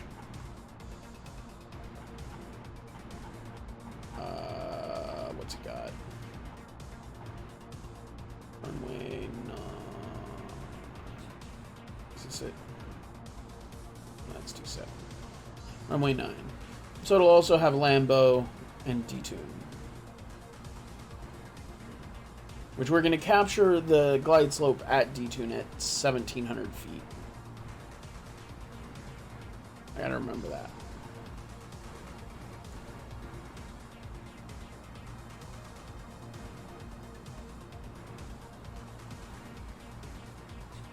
Okay. This really is turning into, if you give me a stopwatch and a map accurate enough, I'll fly the Alps in a plane with no windows. That's kind of where this is getting at. Like, they made that joke in Hunt for Red October, and they act like like the windows are so important to a plane, and no, they're not. The only times that the windows are really important is looking out for traffic. That's the big thing. Looking out for traffic and on takeoff and landing. Like, that's the only times you really need to see out the windows that much. And even for traffic, TCAS kind of replaces that. The only issue is it's possible that you may have traffic that doesn't have a TCAS system or a beacon. So, like, if you happen to run into, say, a paramotorist They're not going to have a beacon. They're not going to have a radio or a TCAS, nothing. So you're going to have to just see them. Windows are 50% necessary. Well, it's 100% necessary if you're flying in a simulator. That's a different kind of Windows.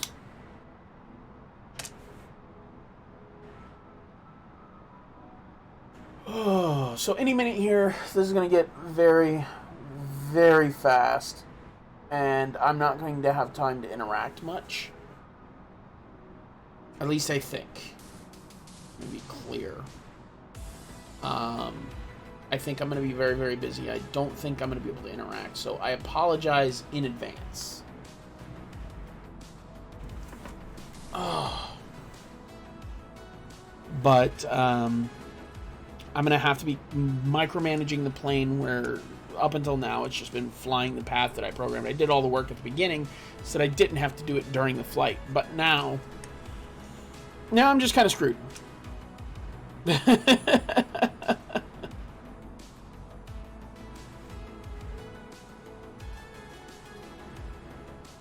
Now I have to do everything by hand.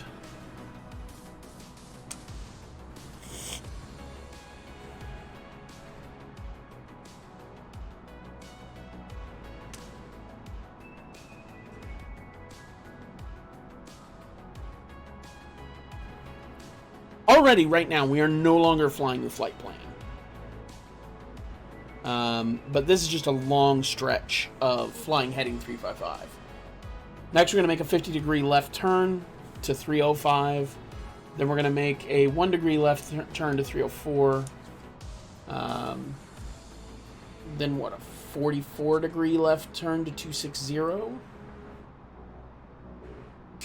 25-degree right turn to 285.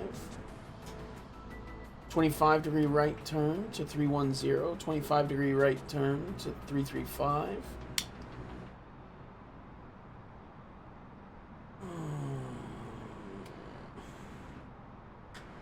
And what, a 82-degree turn to 077. Okay, time to pay attention.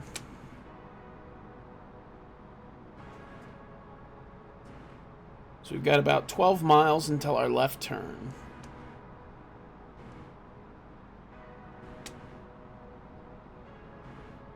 That hits 10 miles. I'm going to hit this chronometer.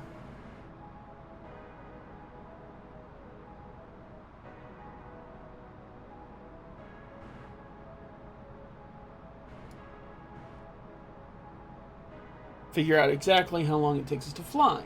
10 miles. You have too many pom-poms? No such thing as too many pom-poms. Listen. There's no such thing. I just have to figure out better things to do for it. I'm not sure what to do with it yet. I don't think that Twitch has much idea what to do with it yet either, to be clear.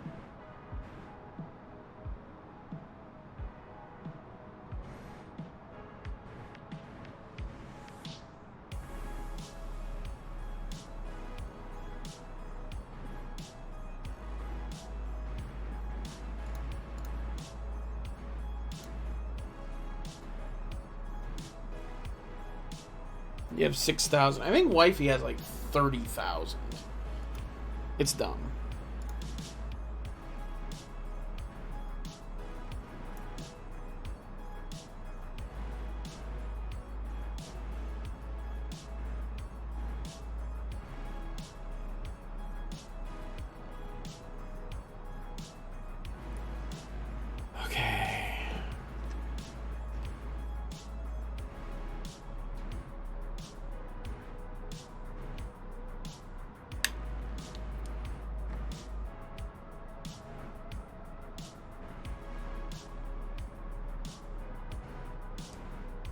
I'm going to go left to 305.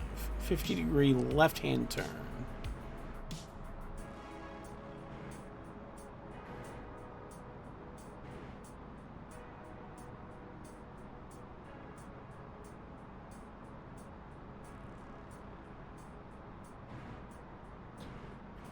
And I'm going to guess we're at about 2 minutes 15 seconds for 10 miles.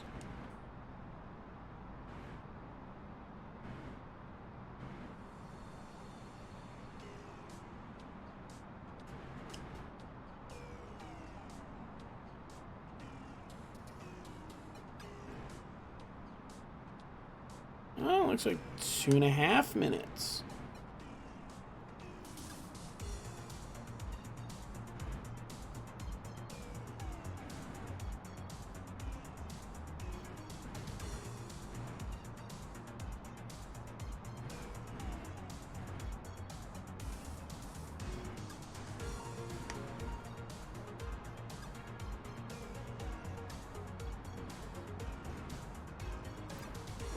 Overturned that.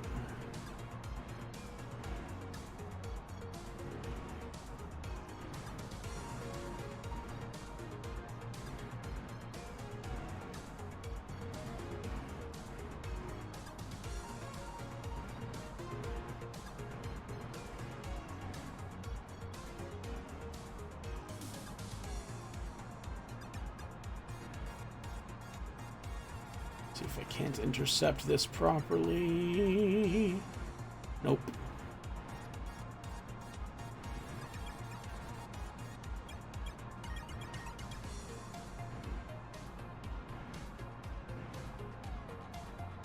Oh, oh, oh. Look at that.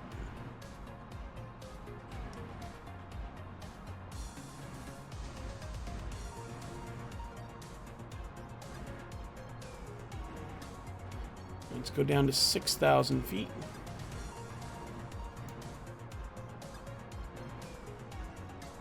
Again, planes, say it with me. 6,000 feet.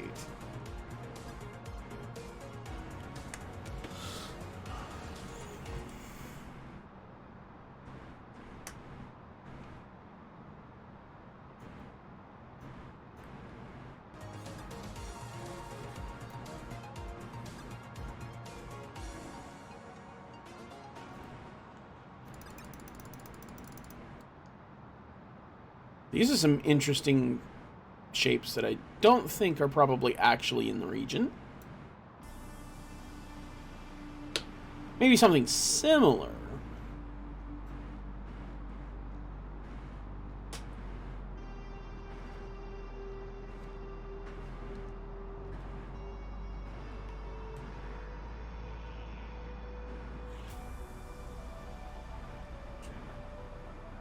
Okay, so next turn is a 304, and I'm not going to make that one. Actually, I might. I'm going to make it right here at the decel.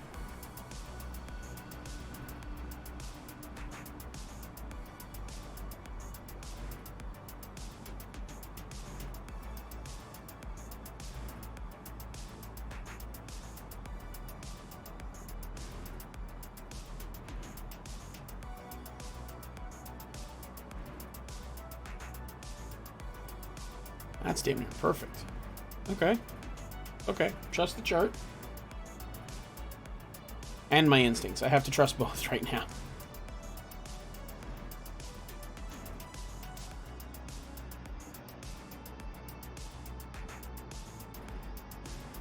Okay, so we speed checked flaps 1.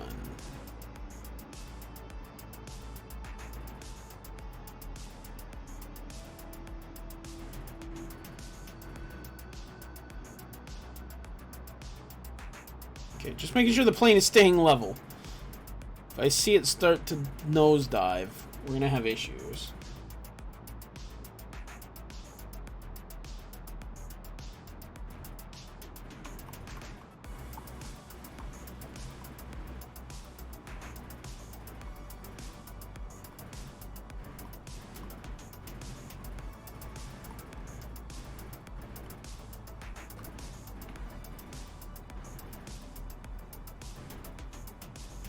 Go ahead and come down to 4,000.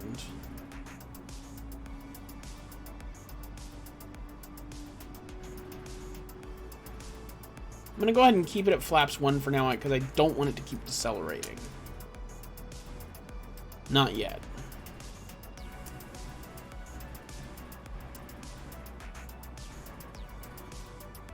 So this is going to be negative, at which point we need to be at a maximum of 220 knots, which we are already below.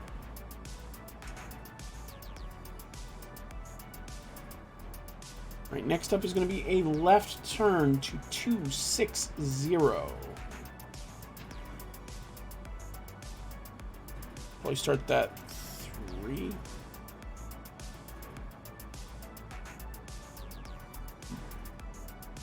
Wait.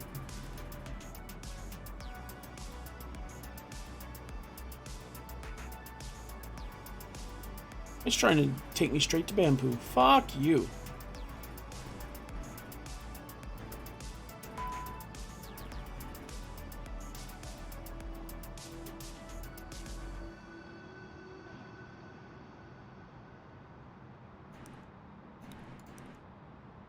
Go ahead and turn on anti-ice because it looks like we're getting into... Why am I in plan mode? Okay, so from native, we turn left heading 260.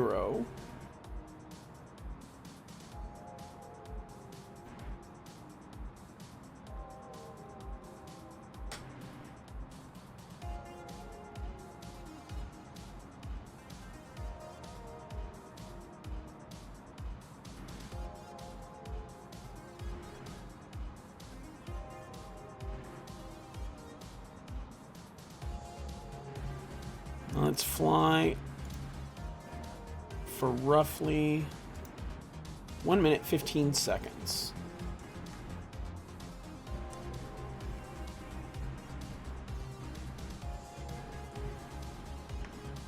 I think.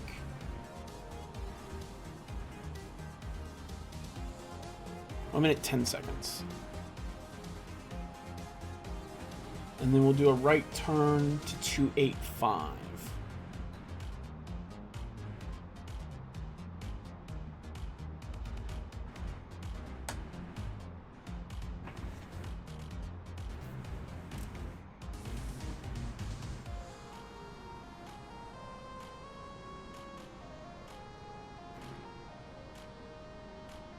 What's going on? No. Okay. Oh God. Everything froze.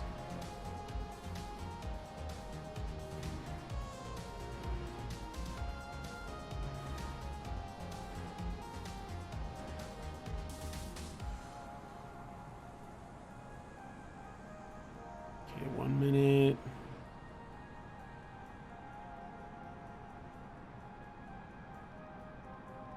Two, 8.5.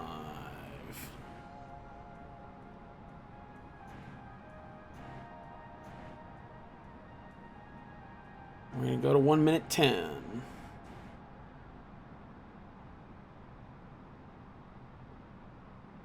And that should get us to Bedvie.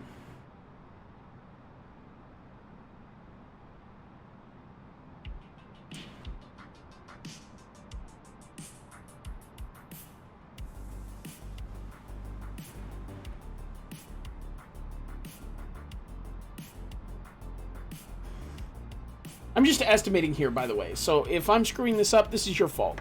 This is your guys' fault for flying a rack attack, operating for Scandinavian Airlines. Now you want to bitch at me because ice isn't detected. No shit, asshole.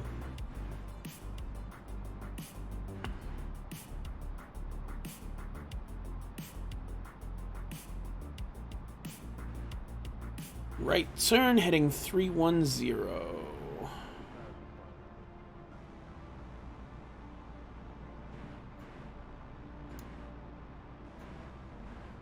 I'm going to go again to 110.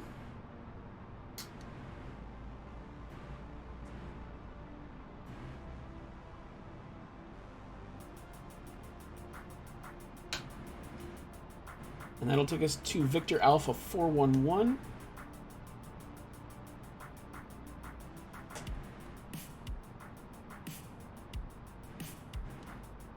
We'll find out soon enough if I got this right.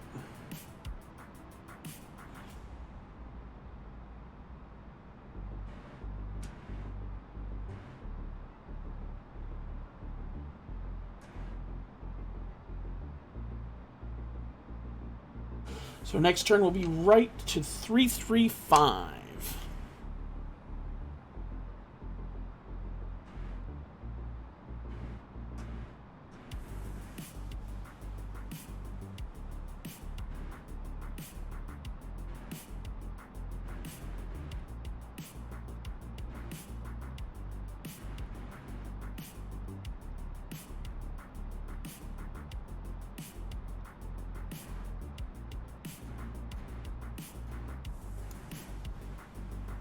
Going to 110.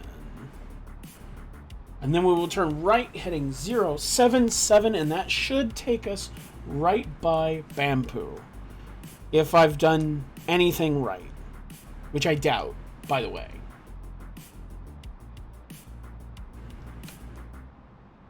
Which would be 10 miles to Bampu, which would be 2.5 minutes to Bampu.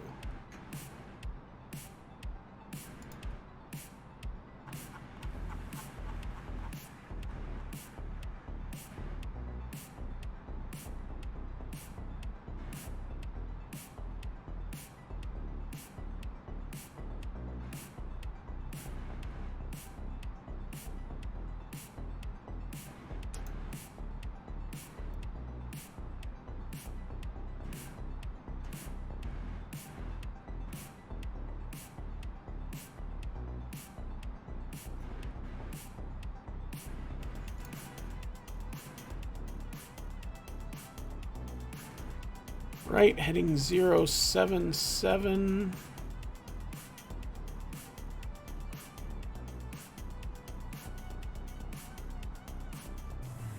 And if that takes me to Bampu, then we have done so much better than I could have possibly hoped.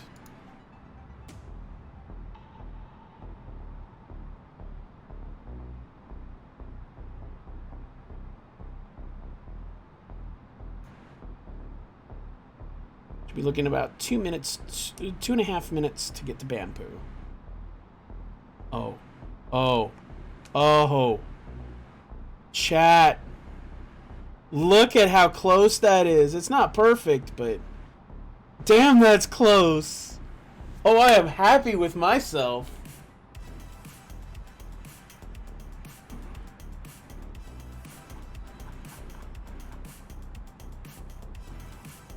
Okay, so from Bampu.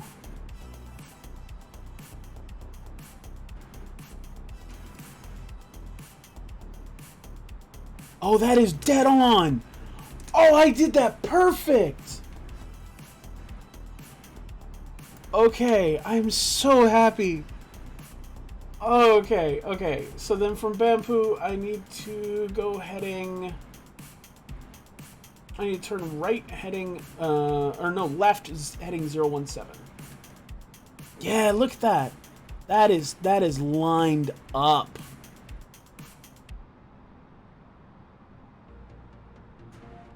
And I need to come down to 3,000 feet. Technically 2,900.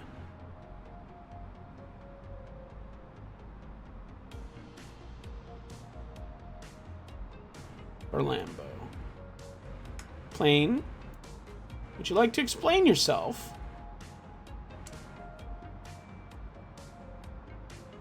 There's no need to be in this nosedive.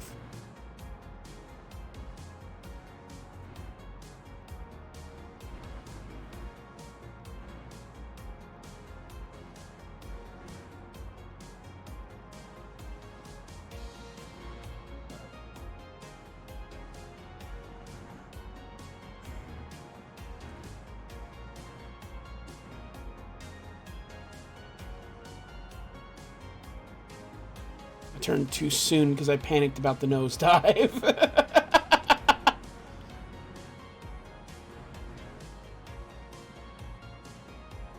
Oh, this is gorgeous.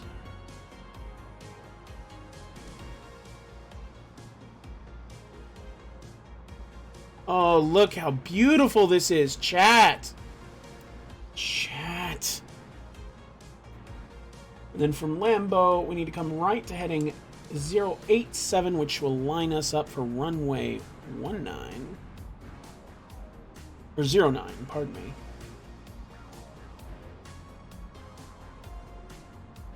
Go ahead and click on approach mode.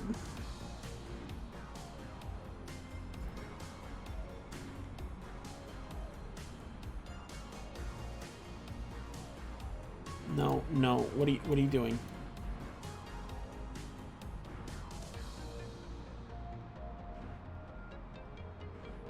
You should not be turning already. Well, actually, no.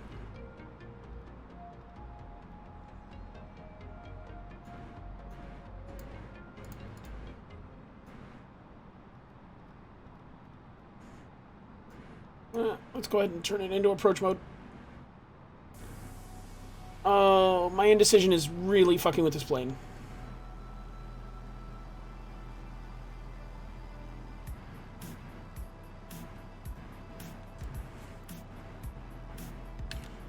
Speed checked flaps 2. Let's put our gear down. Armor ground spoilers. Light ourselves up.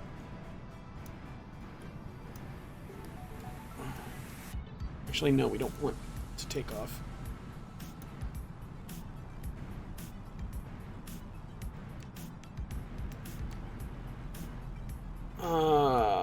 Flaps 3.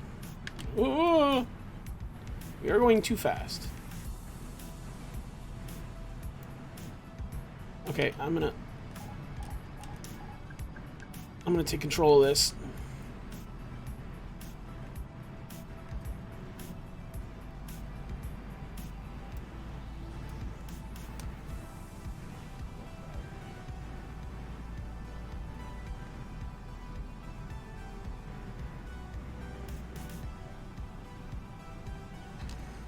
Flaps 3.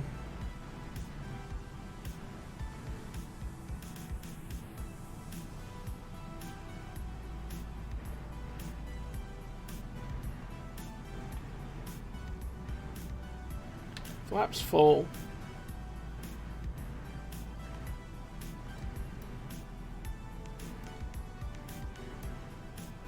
Speed brake medium.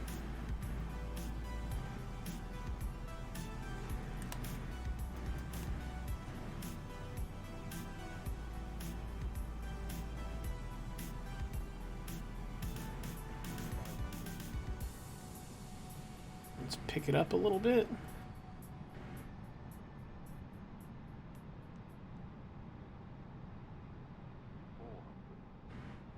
Okay.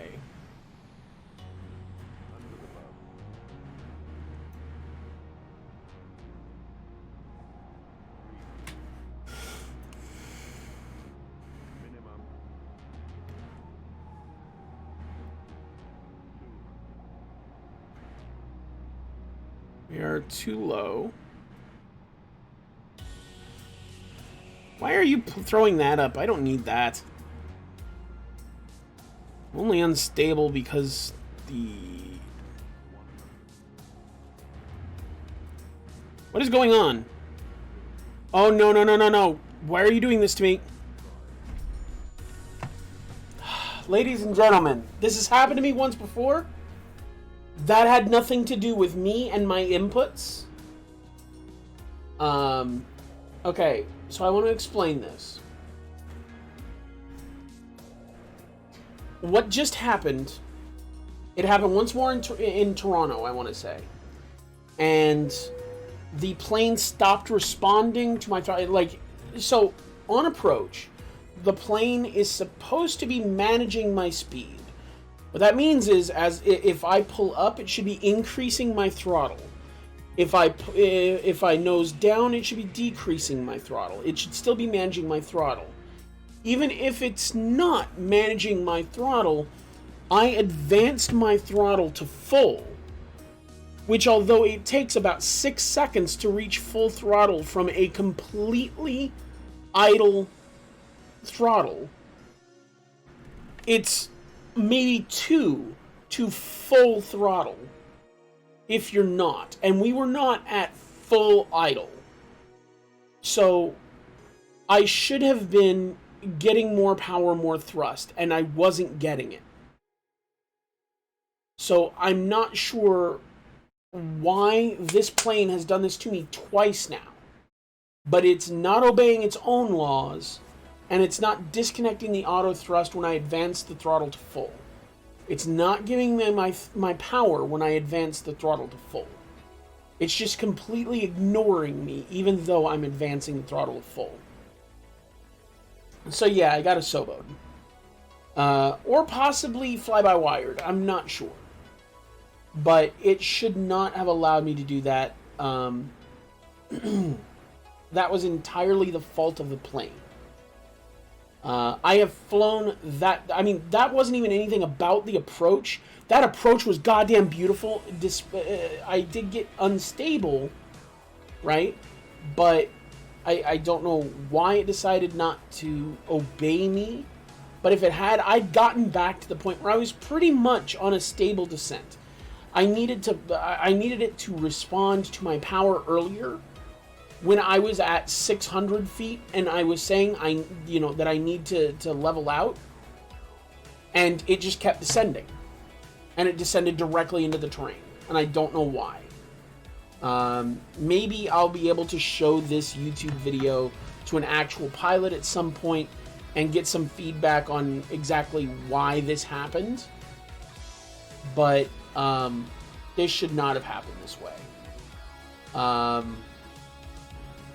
It should not have happened. So, I guess that's the stream, guys.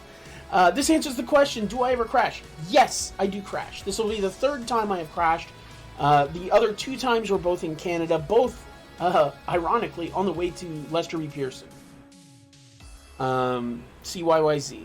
So both the other times I crashed was at CYYZ. This time it was at Trondheim. Always in the cold. I don't know why. But yeah, it wouldn't give me any power. I couldn't get it to level out. So that's the best I can do. Unfortunately, it keeps happening in this. I did have it happen once in X-Plane, and that time was definitely my fault. It was because I didn't know how to plan my flight. What's only 50 feet? Oh, right. But no.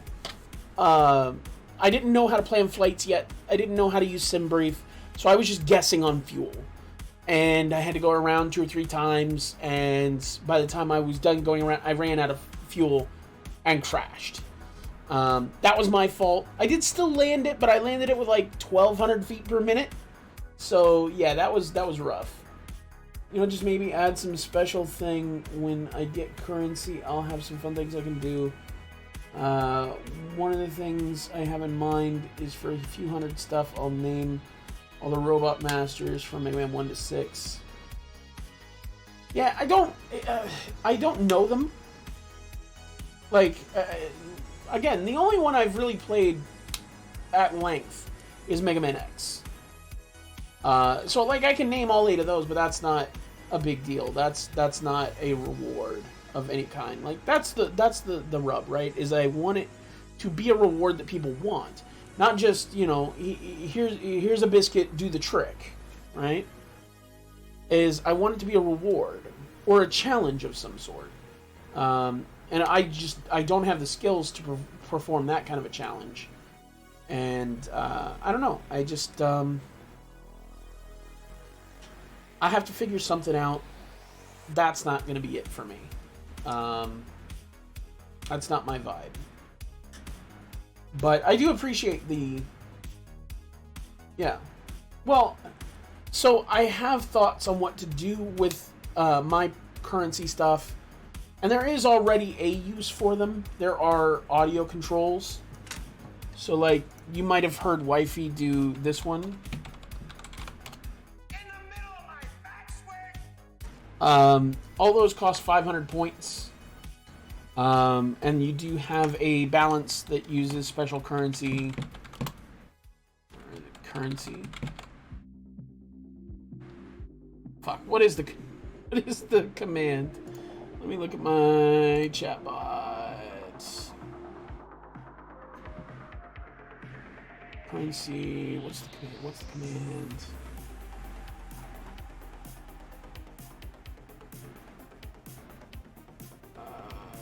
Points. That's it.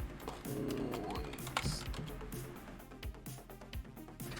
Right. So even with me, and I'm gonna have a ridiculous number of points. It's still not so much that, you know, that's easy to do. Like, you can't run. You won't be able to take over a stream with a bunch of audio commands. It'll take some time. How exactly Wifey has more points than I do? I'm not entirely sure. I might. Oh, that's why. Because I still have my original name on here as another thing. Gotcha.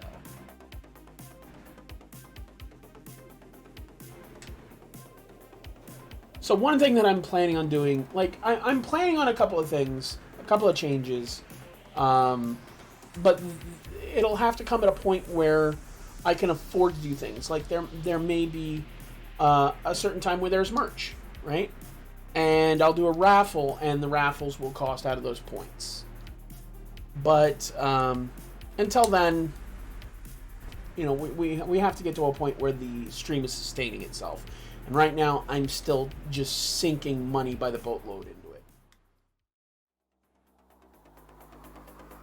All right, and for those of you on YouTube, thank you so much for spending some time watching these videos. I release new flight videos every Friday morning at midnight Central Standard Time. And I release new Mega Man videos on Mega Mondays every Monday at 12 a.m. Central Standard Time. So you should get both every week. If there's ever a lapse in videos, then it's probably going to be on the flight sim ones because I don't have as much of a backlog there. But just let me know. Go hit up the Discord. The Discord will be down in the links below. If you want any information about the planes that I fly, the regions that I'm flying to, what flight plans I'm using, then you can also ask about that in the comments or in the Discord. I will let you know. Everything about the plane itself should be in the description below. And yeah. So please do connect with our community. Come into the Discord. I'm begging you, please come into the Discord. Also, like, comment, subscribe, all those things that everyone tells you to do. I still need them. We are hoping to surpass 1,000 subscribers, and I'm not confident enough to put a time frame on that just yet. But that's our goal. That's our goal, is to reach 1,000 subscribers, and that will make me over the moon happy, you guys. So share the video, share it, send it to anybody you think might be interested in aviation or flight simulation. Anybody who's already into it. That might have a critique or some advice for me. I absolutely do allow backseating and telling me what I'm doing wrong if you know what you're talking about. So let me know, okay? Thank you guys for being here. Thank you for spending some time watching this video, and I will see you next week. We do this live on Twitch every Tuesday, and we do Mega Man every Wednesday and Friday.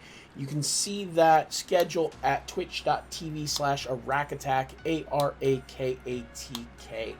Thank you guys so much, and I will see you later. Bye-bye.